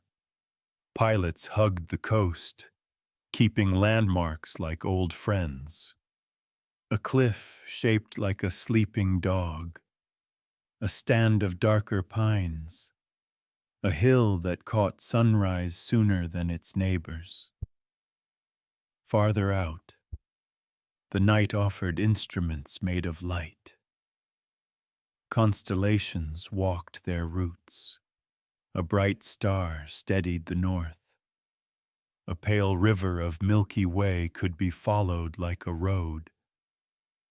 On cloudy passages, sailors listened to water, the slap that meant shoal beneath, the long, even stride that meant deep. Later, a sliver of magnetized stone learned to favor one direction, and a floating needle remembered that lesson even when the sky hid its face. Lighthouses were promises hammered into rock. By day, a tower to aim for. By night, a pulse of fire speaking the harbor's name in intervals. Long, short, long, so a boat could recognize home by rhythm alone. Bells beat warning in fog. Horns shouldered sound into the milk-thick air. At the dock, bollards waited like patient shoulders. Knots rehearsed their small mercies, a loop that would hold, a hitch that would release even when rain had tightened everything else to stubbornness. Cargo made a marketplace of the horizon. A hold might smell of cinnamon and cedar, wine and wool, copper and dried fish packed in clean straw. Crates traveled farther than their makers ever would, carrying not only goods but techniques, words, recipes, gods with pockets full of small comforts. Ports became dictionaries where languages borrowed each other's best phrases, loanwords polished by many tongues until they fit everywhere.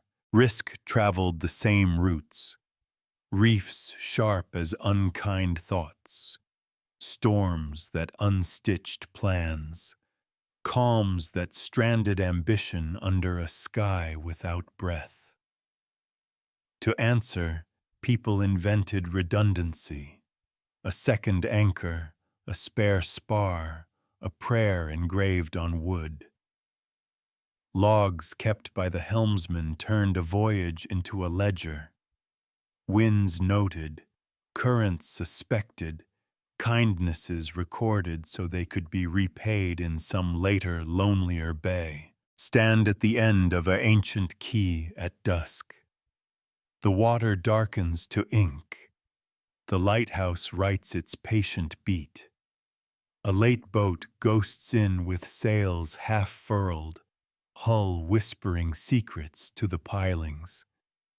You can feel how a city's heart extends beyond its walls, along ropes, across wakes, into the open sentence of the sea. Bronze rang bright, but iron arrived like a deeper note, harder to coax from stone, yet steadier once won. In clay furnaces that glowed like small suns, charcoal and ore argued all night. At dawn, a blacksmith lifted out a spongy bloom, a dark heart shot with sparks, and began the old conversation. Heat, hammer, fold, again, again, impurities fled under rhythm. Strength gathered under patience. The forge became a room where time itself seemed to breathe in bellows and exhale in the anvil's clear reply. Iron changed the day's work before it changed the world's borders. Plowshares cut soil that bronze only worried, turning heavy fields that had long kept their secrets. Hoes bit deeper. Sickles kept their edge through a longer row. Axes taught forests to make space for terraces that walked hillsides like careful stairways. With each sharper bite, fields widened, seeds multiplied, granaries filled with a confidence that could carry a bad season on its back. Surplus is not a feast. It is a calendar that can afford hope. The village map adjusted. Smithies took their place near water and wind, their rafters filmed with soot that smelled of concentration. Children learned to listen for temper. The hiss that means quench now, not later. The dull clang that confesses a hidden flaw. Iron nails stitched beams more honestly to stone. Hinges gave doors a smoother grammar. Knives turned chores into gestures. What had once taken a morning left an extra hour for mending nets, for stories, for sleep. Forests felt this new appetite. Charcoal asks wood to remember fire, and furnaces asked for much charcoal. People answered with care where they could. Coppicing groves so branches regrew, moving kilns so one hillside could rest while another worked. In the best seasons, metallurgy learned to live like a thoughtful guest. In the worst, it forgot itself and bit too hard. Even progress must keep a conscience. On roads and in armories, iron took on other shapes. Rivets held wheels that carried farther. Tire bands kept rims from splintering under weight. Helmets and mail learned to spread a blow's bad news across many rings until it faded. Spears trusted their points to stay true. Yet even here, the forge's truest gift was less war than reliability. A latch that never failed in rain, a chisel that held an angle through stubborn stone, a saw that sang the same song on the first beam and the last. Knowledge thickened around heat. Smelters compared ores by smell and spark, bog iron from wet meadows, red hematite from honest hills.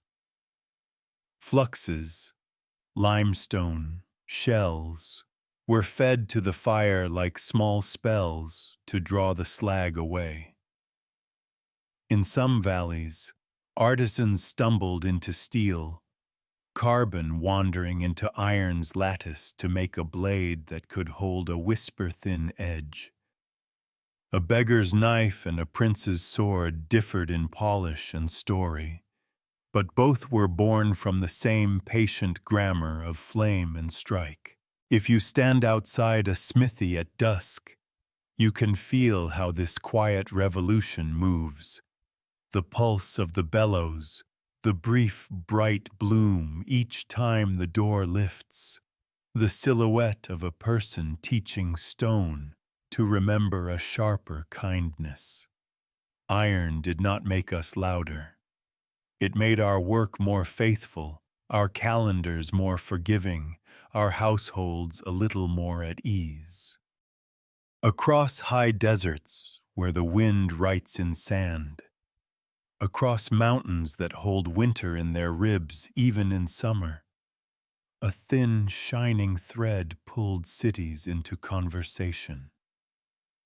Call it silk if you like, a fabric light as breath, strong as promise, but the road it named carried more than cloth. Caravans moved like patient punctuation, camel after camel, bell after bell. Men and women wrapped against dust and sun, leading wealth that did not glitter until a loom or a kitchen or a mind revealed it. At dawn, the caravanserai opened its wooden mouth, and travelers flowed out, saffron and paper, glass that trapped light, lapis the color of deep water, pepper measured in heartbeats because a single pinch could change a winter. In the courtyards at night, languages braided without arguing, each borrowing the other's best words for bread, for love, for the angle of a roof that does not leak. Maps were folded into stories. Stories were pressed into memory. Memory was parceled out into advice. Leave before the sun looks fully awake. Trust the spring behind the third stand of tamarisk. Listen to your lead camel when the dunes begin to lie. Horses learned new power with a small invention, a pair of loops that let a rider stand and strike or simply spare his knees. The stirrup turned balance into authority and distance into something softer. Yokes changed, too, from a strap that bit a throat to a collar that spread the load across the honest strength of a chest. Plows grew broader shoulders and fields widened further. Bits of metal and wood altered the way whole continents spoke to grain. Ideas packed lighter than spices and lasted longer. Paper slipped from one river valley into others, easy to make, eager to be written on. Bound books replaced scrolls in places, turning a long ribbon of meaning into pages you could open anywhere and feel at home. Numbers traded shapes. 0, humble, round, miraculous, joined the conversation, turning accounts from piles to proofs, astronomy from guesswork to geometry you could test against the sky. Religions traveled with the caravan's shadows. A shrine's small candle lit a monastery's great lamp. A pilgrimage's worn sandals carried herbs for a foreign soup, and a parable fit for a different hill. Differences did not always soften on the road. Sometimes they sharpened.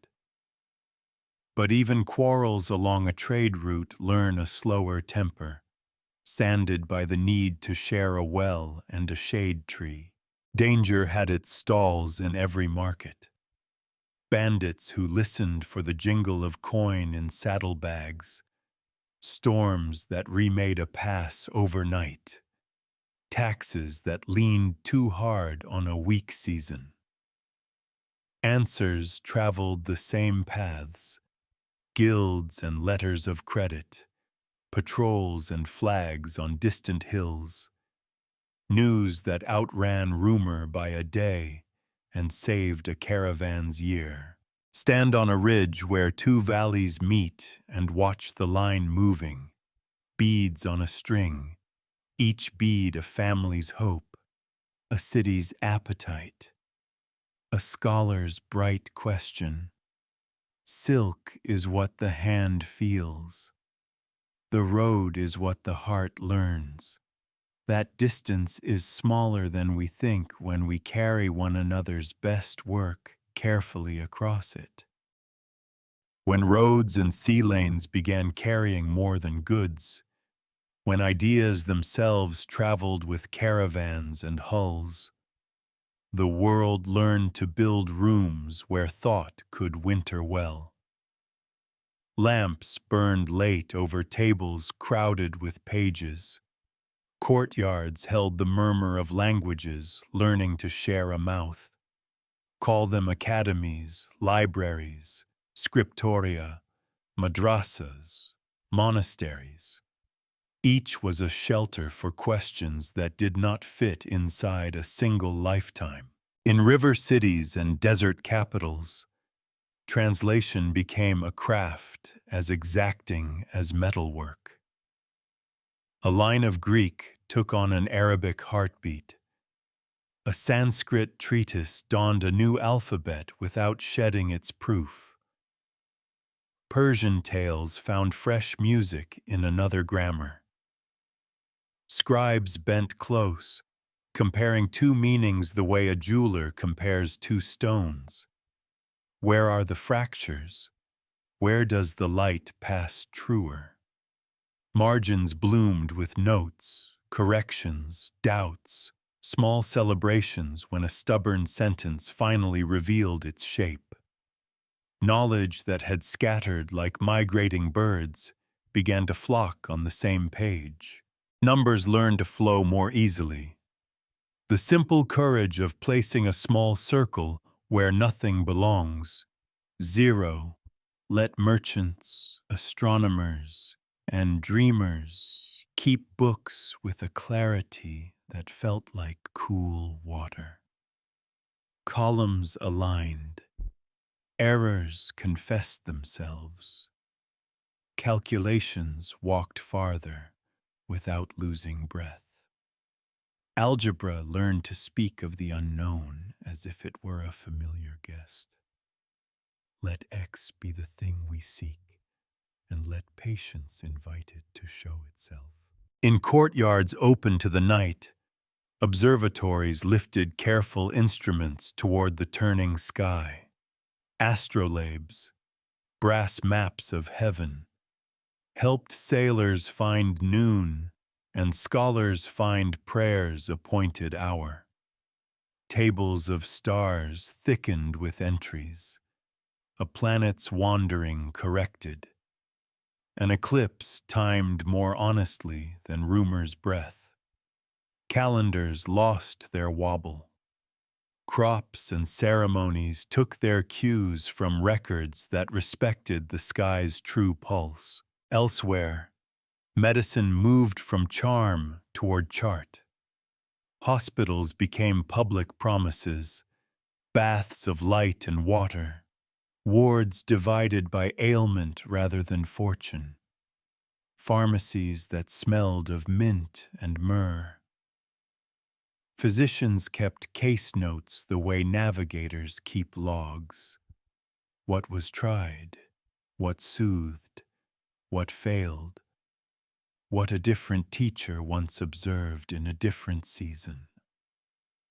Anatomy remained a whispered frontier, but pulse and fever, diet and rest, these learned to sit in an orderly conversation where evidence could be welcomed. Paper multiplied mercy for the mind.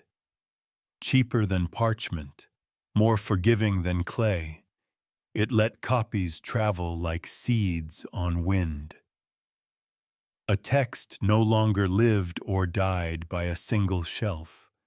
It could walk in many directions at once, finding students in towns that had never seen the country of its birth. Along the same shelves, poetry leaned against geometry, law against love stories. Librarians learned to arrange neighbors who argued without shouting.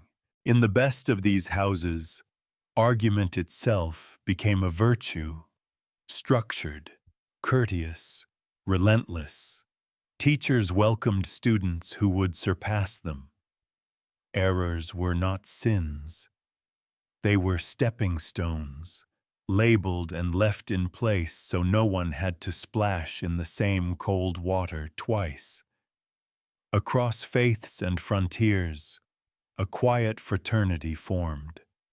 The brotherhood and sisterhood of those who feel night as an invitation. If you stand in such a room in your mind, you can still hear it, a reed pen scratching, a page turning, a low voice reciting a line until it lands. Outside, the city breathing its ordinary breath while Inside, tomorrow is being made sentence by careful sentence. Some inventions do not roar, they whisper, and the whisper multiplies. In quiet rooms that smelled of oil and ink, letters learned to become seeds. Blocks of carved wood pressed whole pages at a time. Later, tiny pieces, each a single sound given a body, stood in tidy rows and kissed paper with news, prayer, jokes, laws, recipes, dreams. A page that once took a day now took a breath. Words that had lived as rare birds began to flock. Ink made a soft music, the thrum of a press, the creak of a frame. The approving sigh of paper lifted free and hung to dry like laundry of the mind. Almanacs marked the year with moon and sewing. Broadsides argued under doorways. Slim books traveled in saddlebags beside bread and a knife. A printer's shop became a crossroads where shoemakers and scholars met in the same queue, where a boy sent to fetch a notice might leave with a poem humming in his pocket. Time, which had been a matter of bells and shadows, learned a steadier pulse. Water measured hours in bowls, then gears took over, trading the drip for a tick.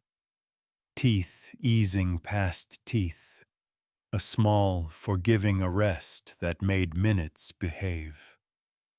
Towers lifted faces to the town and kept count aloud, so a baker knew when to bank his coals, and a mason when the afternoon was half spent. In workshops, little clocks leaned against windows, their hands rehearsing patience. At sea, the wish grew to make distance and time agree, so that a course could be drawn with more than hope. Glass joined the conversation. Sand and fire, taught to be clear, became lenses. The near grew nearer for tired eyes, and the far grew full of secrets when two curves held the sky in focus. Books that once blurred at dusk were readable again by elders. Tiny things, wing scales, seeds, the embroidery of frost, suddenly belonged to a world we could visit. Far things, mountains on the moon, wandering points that resolved into worlds, announced themselves like neighbors finally stepping into the light. Maps learned to keep up. Lines once sketched from memory now traced coastlines with a surer hand. Grids and rum lines taught sailors how to lean boldly into open water and still arrive. Atlas pages turned like slow adventures, a river braided differently than rumor said. A gulf deepened into color, a margin crowded with careful notes. Beware shoal here, sweet water there, good holding ground in northerly winds. With every copy made, silence lost a little of its monopoly. Women taught daughters to read by the hearth. Apprenticed boys learned to spell between deliveries. Elders who had kept epics alive by breath found friendly companions in pages that would not forget when sleep came early. Newsletters rode post roads. Letters of love and ledger shipped on the same coach. Coffee houses and courtyards turned into low, constant parliaments, where the town tried on tomorrow's ideas in today's voices. Of course, power noticed. Licenses, bans, and stamps tried to teach words where to sit and when to be silent. Sometimes they succeeded. Often the whisper found another alley, another door. A printer learned to hide a form beneath a flour sack. A reader learned to pass a page and keep a secret. Truth and mischief traveled together. So people learned the older craft of judgment, weighing a sentence the way a merchant weighs spice. Does it ring true? Is it cut with sawdust? Does it smell like the place it claims to come from? If you stand in a print shop in your mind, you can feel it. The page warm from the press, the slow turn of a gear, the lens winking at a sunbeam, the town clock clearing its throat at the hour. The world had found ways to copy itself more faithfully, and with that, to imagine itself more freely. There is a moment when water learns to push. In kettles and boilers, heat persuades calm liquid to become impatient vapor, molecules flinging themselves apart with enough eagerness to move iron. Harness that eagerness in a cylinder, guide it with valves and pistons, and you have a new animal in the world. An engine that eats coal and exhales work. At first it pumped water from mines, rescuing men from the slow drowning that had limited our appetite for the depths. Then it pulled carriages across land faster than a horse could dream, and later it drove ships against wind and tide, writing straight lines on seas that had insisted on curves. Coal, a dark inheritance from ancient forests pressed under stone and time, became a kind of condensed dawn. Sunlight saved, then spent in a rush of heat. Towns clustered around seams and ports, their nights glowing the color of hammered copper. The air tasted of iron filings and ambition. Hammers no longer waited for arms. They fell with the measured fury of steam. Looms learned a new rhythm, threads flying in rooms that sounded like rain on a tin roof.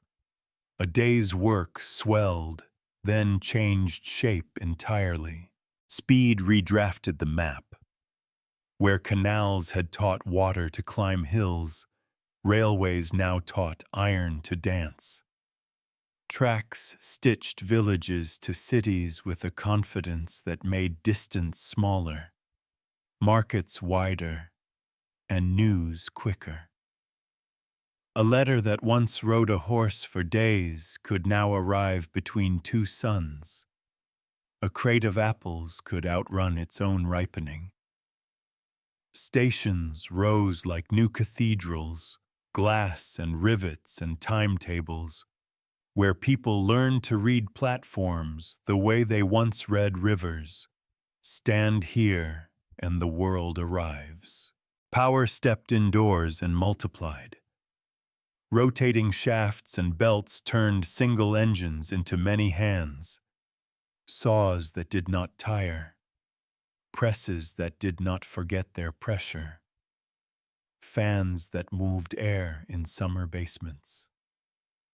Light, at last, began to answer darkness with a switch. The hush before a filament woke like a held breath. Then the gentle roar of brightness. Even nights changed their mind about what belonged to them. But every gift cast a shadow. Smoke shouldered into the sky and forgot how to be shy. Rivers ran warm and gray where mills rinsed their speed. Streets learned a cough. Work compressed itself into shifts that ignored the wisdom of dawn and dusk. And the clock, once a friendly chime in a square, learned a sharper tone in the mill. Children who had known fields came to know floors. Hands that had known tools learned tasks. We answered slowly with laws, shorter hours, safer rooms, windows that opened, schools that kept childhood from being traded too cheaply for bread. Engines changed how we understood effort. A farmer could thresh in an afternoon what once took a week. A printer could fill a town with pamphlets, then a nation with books. A knitter's design could bloom on 1,000 shoulders in a single season. We learned to think in scales, kilowatts and horsepower, tons per day, passengers per mile. We learned to think in systems, coal to boiler, steam to piston, piston to wheel, wheel to timetable, timetable to city that now expects oranges in winter and a morning paper at 6. Stand by a track at twilight and feel it. Before you hear the engine, you feel the tremor through your shoes. Then a headlamp rounds the bend, a bright coin pressed into the evening. The locomotive breathes, great, even breaths, and the carriages follow like thoughts persuaded by a single, powerful idea. Steam curls into the cooling air and becomes cloud again, as if to remind us that even our most insistent inventions still speak the language of water and light. First we taught water to push, then we taught lightning to carry meaning. In low rooms that smelled of shellac and dust, copper wire unspooled like tame rivers, and a simple key, pressed, lifted, pressed, turned silence into a code. Dots and dashes leapt across hills faster than any hoof, news arriving still warm from the mouth that spoke it. A storm at sea, a birth in a far city, a peace agreed at noon. Now the world could learn it before the day cooled. Poles walked the roads like tall shepherds, each bearing a flock of lines. Across plains, over mountains, under streets, the web thickened until distance felt thinner in the hand. Under the sea, cables were laid like careful stitches. Ships dragged grapnels through night-black water. Men bent over coils in lamplight, and at last a whisper passed from one coast to another, then answered. Oceans were still oceans, but their loneliness changed. Voice followed code, as if wires had grown ears. A transmitter hummed, a diaphragm trembled, and a laugh could cross town without legs. Switchboards bloomed, wood, cords, lamps, where operators learned the choreography of connection. Plug, ring, smile, one moment, a gentle click that braided 2 lives for a few necessary minutes. Whole cities learned to say hello as an opening door. Power no longer lived only in mills and engines. It moved into walls and learned to wait behind small porcelain buttons. A turbine in a river valley made night in a far apartment steady and bright. The argument between ways of carrying current slowly settled into grids that pulsed like new circulatory systems. Substations beating gently in fenced yards, while neighborhoods exhaled relief. Light at a finger's ask, heat without ash, motors that spun washing tubs and fans that lifted afternoon's heaviness. Waves joined wires, unseen, generous. A spark gap hissed, an antenna listened, and information turned to air. Radios learned to catch stories raining from the sky. Weather for fishermen before dawn. Music that stitched 10,000 kitchens into one room. Voices that could comfort a farm miles from any lamplight. Beacons began to sing to ships and later to planes, steady notes in fog and cloud, a compass made of sound. Time itself tightened. Railroads had already taught towns to meet the same minute. Now clocks synchronized by signals learned to agree across whole countries. Factories set their whistles by a tone from a distant observatory. Market bells rang together. Even lovers, separated by a city, trusted that at 7 the same hour bloomed in both windows. Shadows traveled with these gifts. Storms took lines down in tangles. Frost crept into cable housings. A misheard code could change a price, and a crossed connection could break a heart's sentence in two. Lightning, invited indoors, sometimes forgot its manners and bit. We answered with fuses and grounds, with crews who climbed in rain, with habits, insulators, gutters, careful rotes, that taught energy how to live among us without reproach. Stand at the edge of a town just after sunset.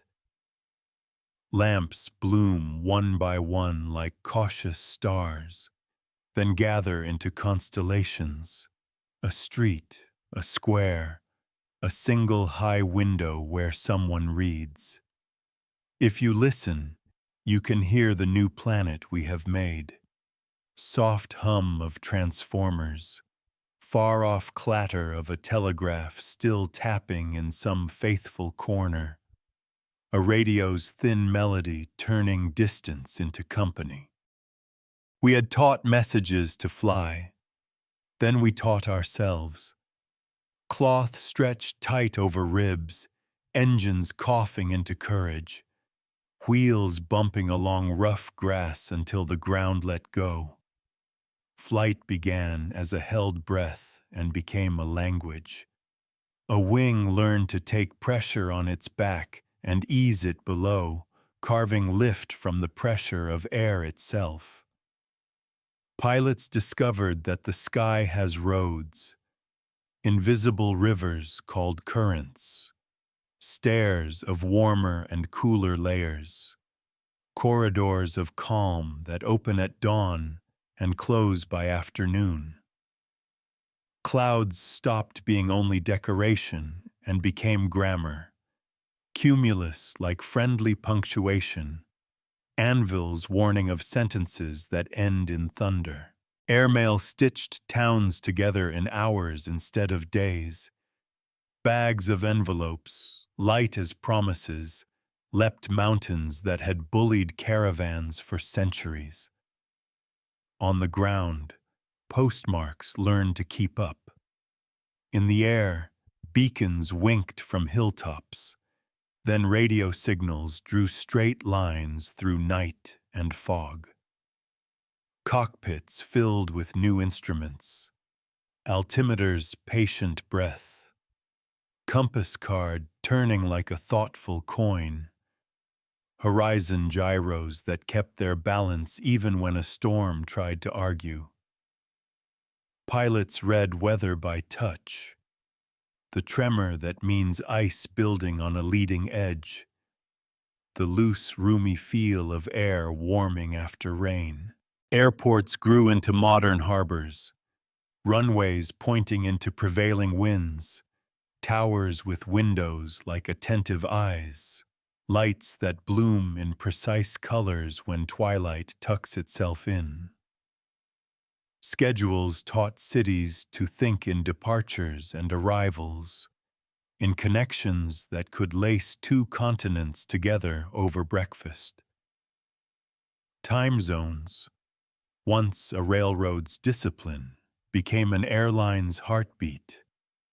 A person could wake in winter and land in summer, could cross a language before lunch and learn grace by dinner. Metal replaced fabric.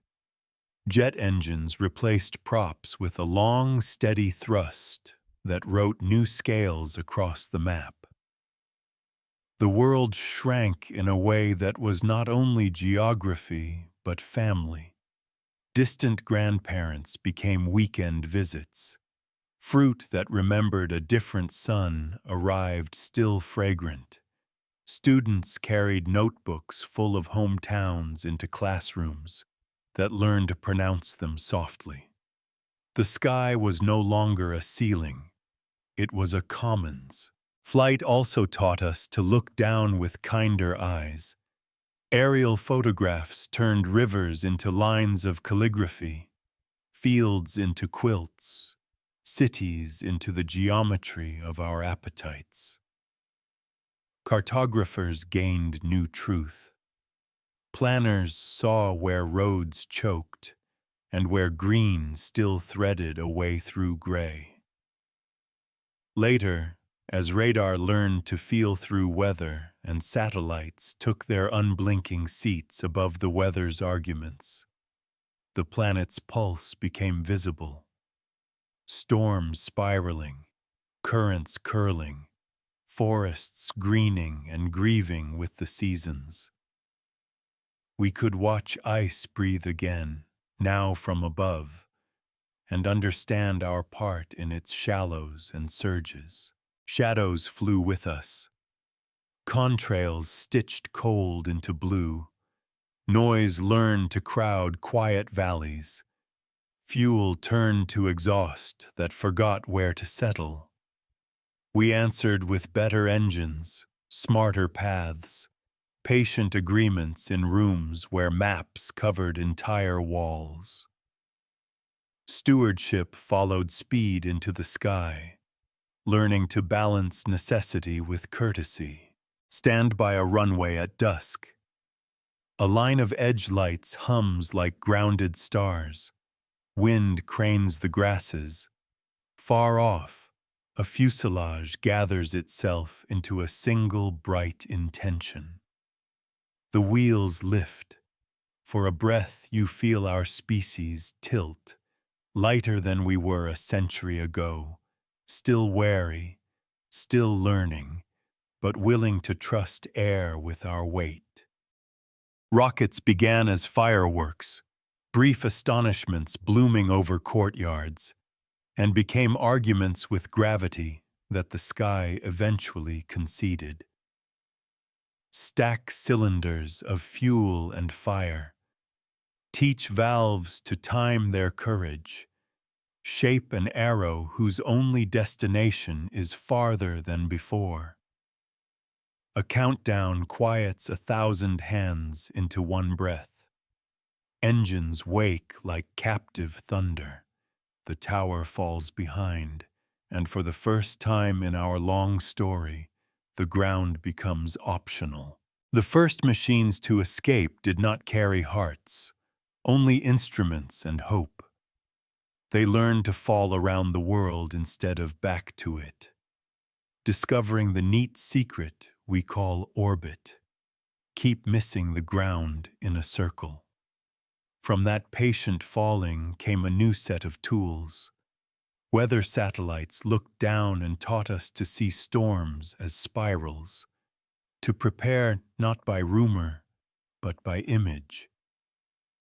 Navigation birds climbed into well-timed paths, their clocks so exact that a receiver in your palm could triangulate a life, field, street, harbor, home, by listening to their steady song.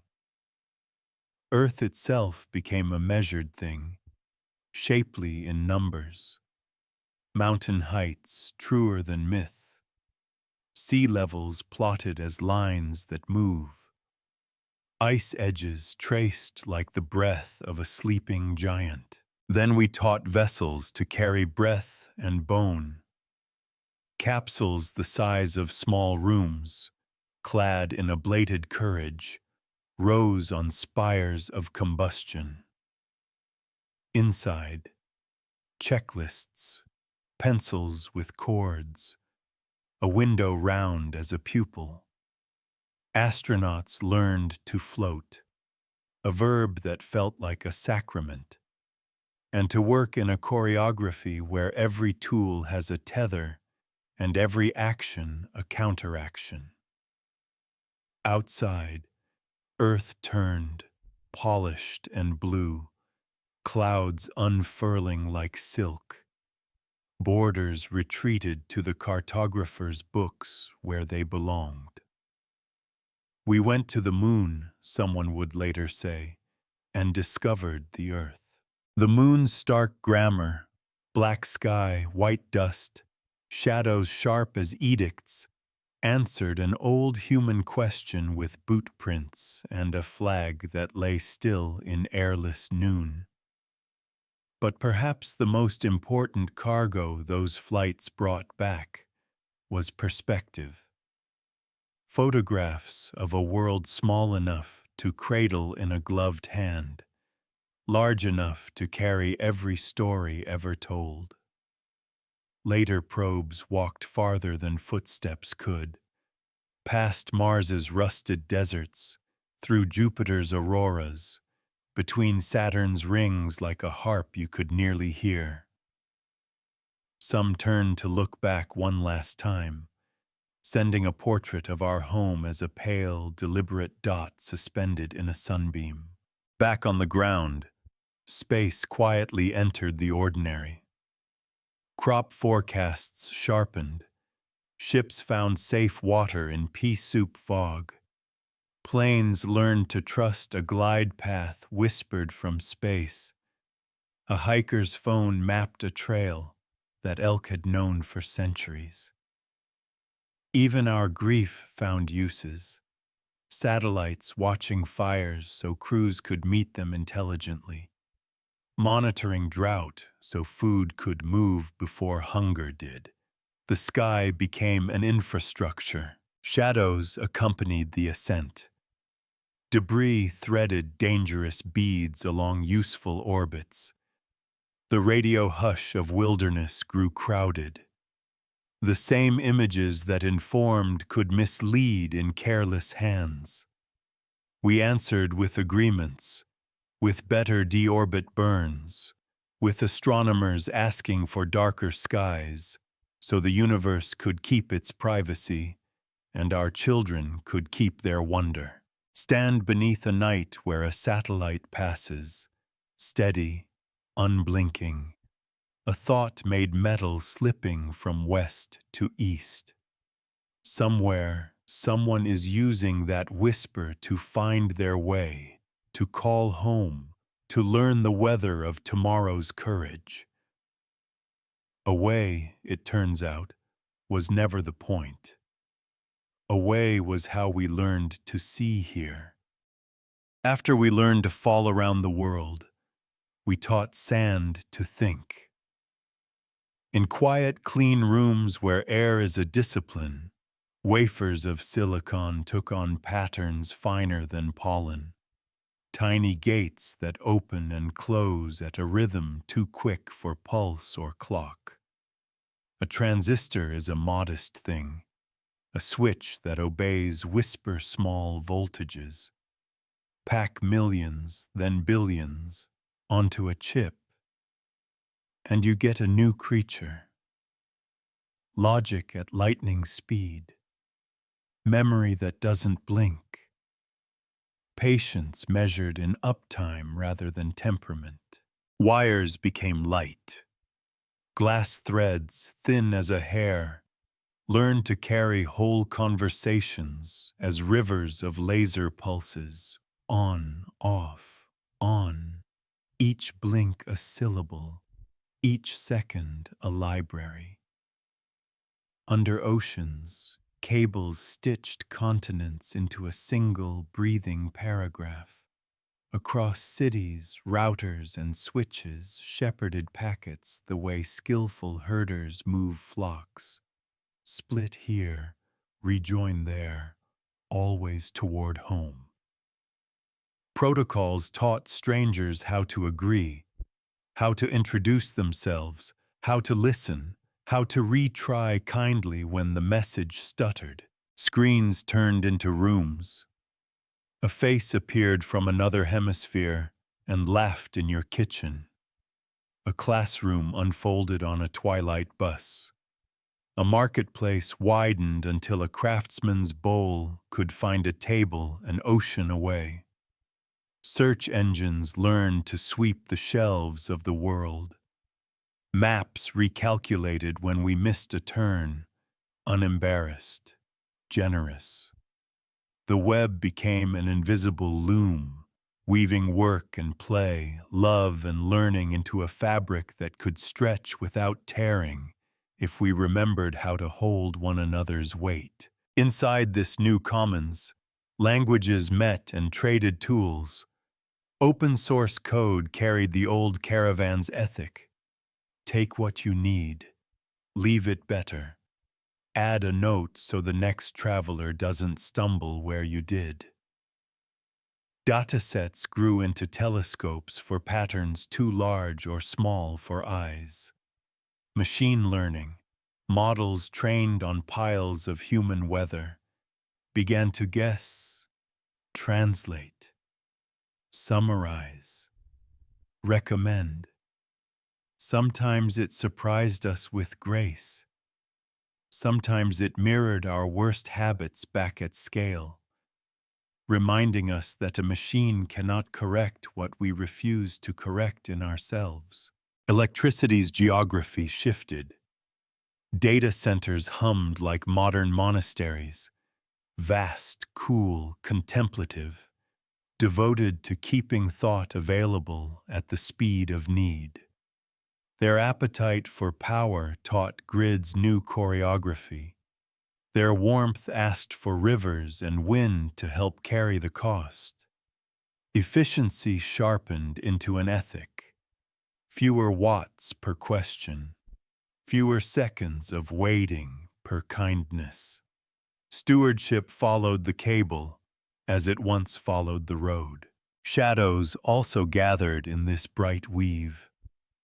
Misinformation learned to travel faster than memory. Privacy thinned where convenience pressed too hard. Outrage discovered the accelerant of 1,000 unconsidered clicks. We answered with older tools, patience, verification, humility, and newer ones. Cryptography that keeps promises, moderation that prefers repair over spectacle, norms that make space for silence again. Still, the astonishment remains. A child in one room can ask a question and hear, in an instant, the composite murmur of a species answering. A baker can learn a new braid before dawn. A doctor can read a paper from a distant ward between rounds. A lonely heart can find a choir. The network is not a place. It is a way of being less alone. If you listen at midnight, you can hear it. The faint, even breath of servers. The click of a key in a room where someone is learning. The soft thud of a package at a door, promised by an invisible conversation between maps and wheels. We have taught signals to carry care. If you hold the story of us up to the light, you can see the same filament running all the way through. Ice taught us patience. Fire taught us memory. Clay and thread taught us to keep shape and warmth. Roads and harbors taught us to hit the stranger without fear. Writing taught sound to sit still. Presses and clocks taught time to cooperate. Steam taught distance to yield. Electricity taught voices to fly. Wings taught maps to redraw themselves. Orbits taught a way to reflect here. Circuits taught sand to think. Each invention was not a replacement for the world, but a new way to listen to it. and to one another. What remains constant is smaller than any empire and larger than any season, the quiet craft of paying attention and the discipline of repeating small kindnesses until they become structure. A stitch becomes a seam a shirt, a winter survived. A survey becomes a canal, a harvest, a harvest, a lullaby sung with a full belly. A note in a margin becomes a method, a field guide, a forest that returns. The long thread is not technology itself, it is care. We have always been apprentices to the planet, learning its tempos, borrowing its materials, training our hopes to fit its laws. When we forgot that apprenticeship, the bill arrived. Smoke that didn't blow away, fish that didn't come back, glaciers that learned to let go too fast. When we remembered, even briefly, the world answered with the same generosity it always has. Wetlands knitting storms into gentler weather, forests catching carbon like a familiar ball, soils mending under kinder hands. Stewardship is not a grand speech. It is a calendar of habits. Stand for a moment, where all our paths meet.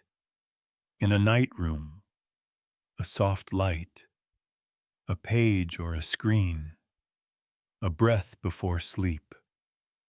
Somewhere far off, a radio buoy blinks, a satellite crosses, steady as a bead on a string. A wind farm turns moonlight into a hum your ear can barely find.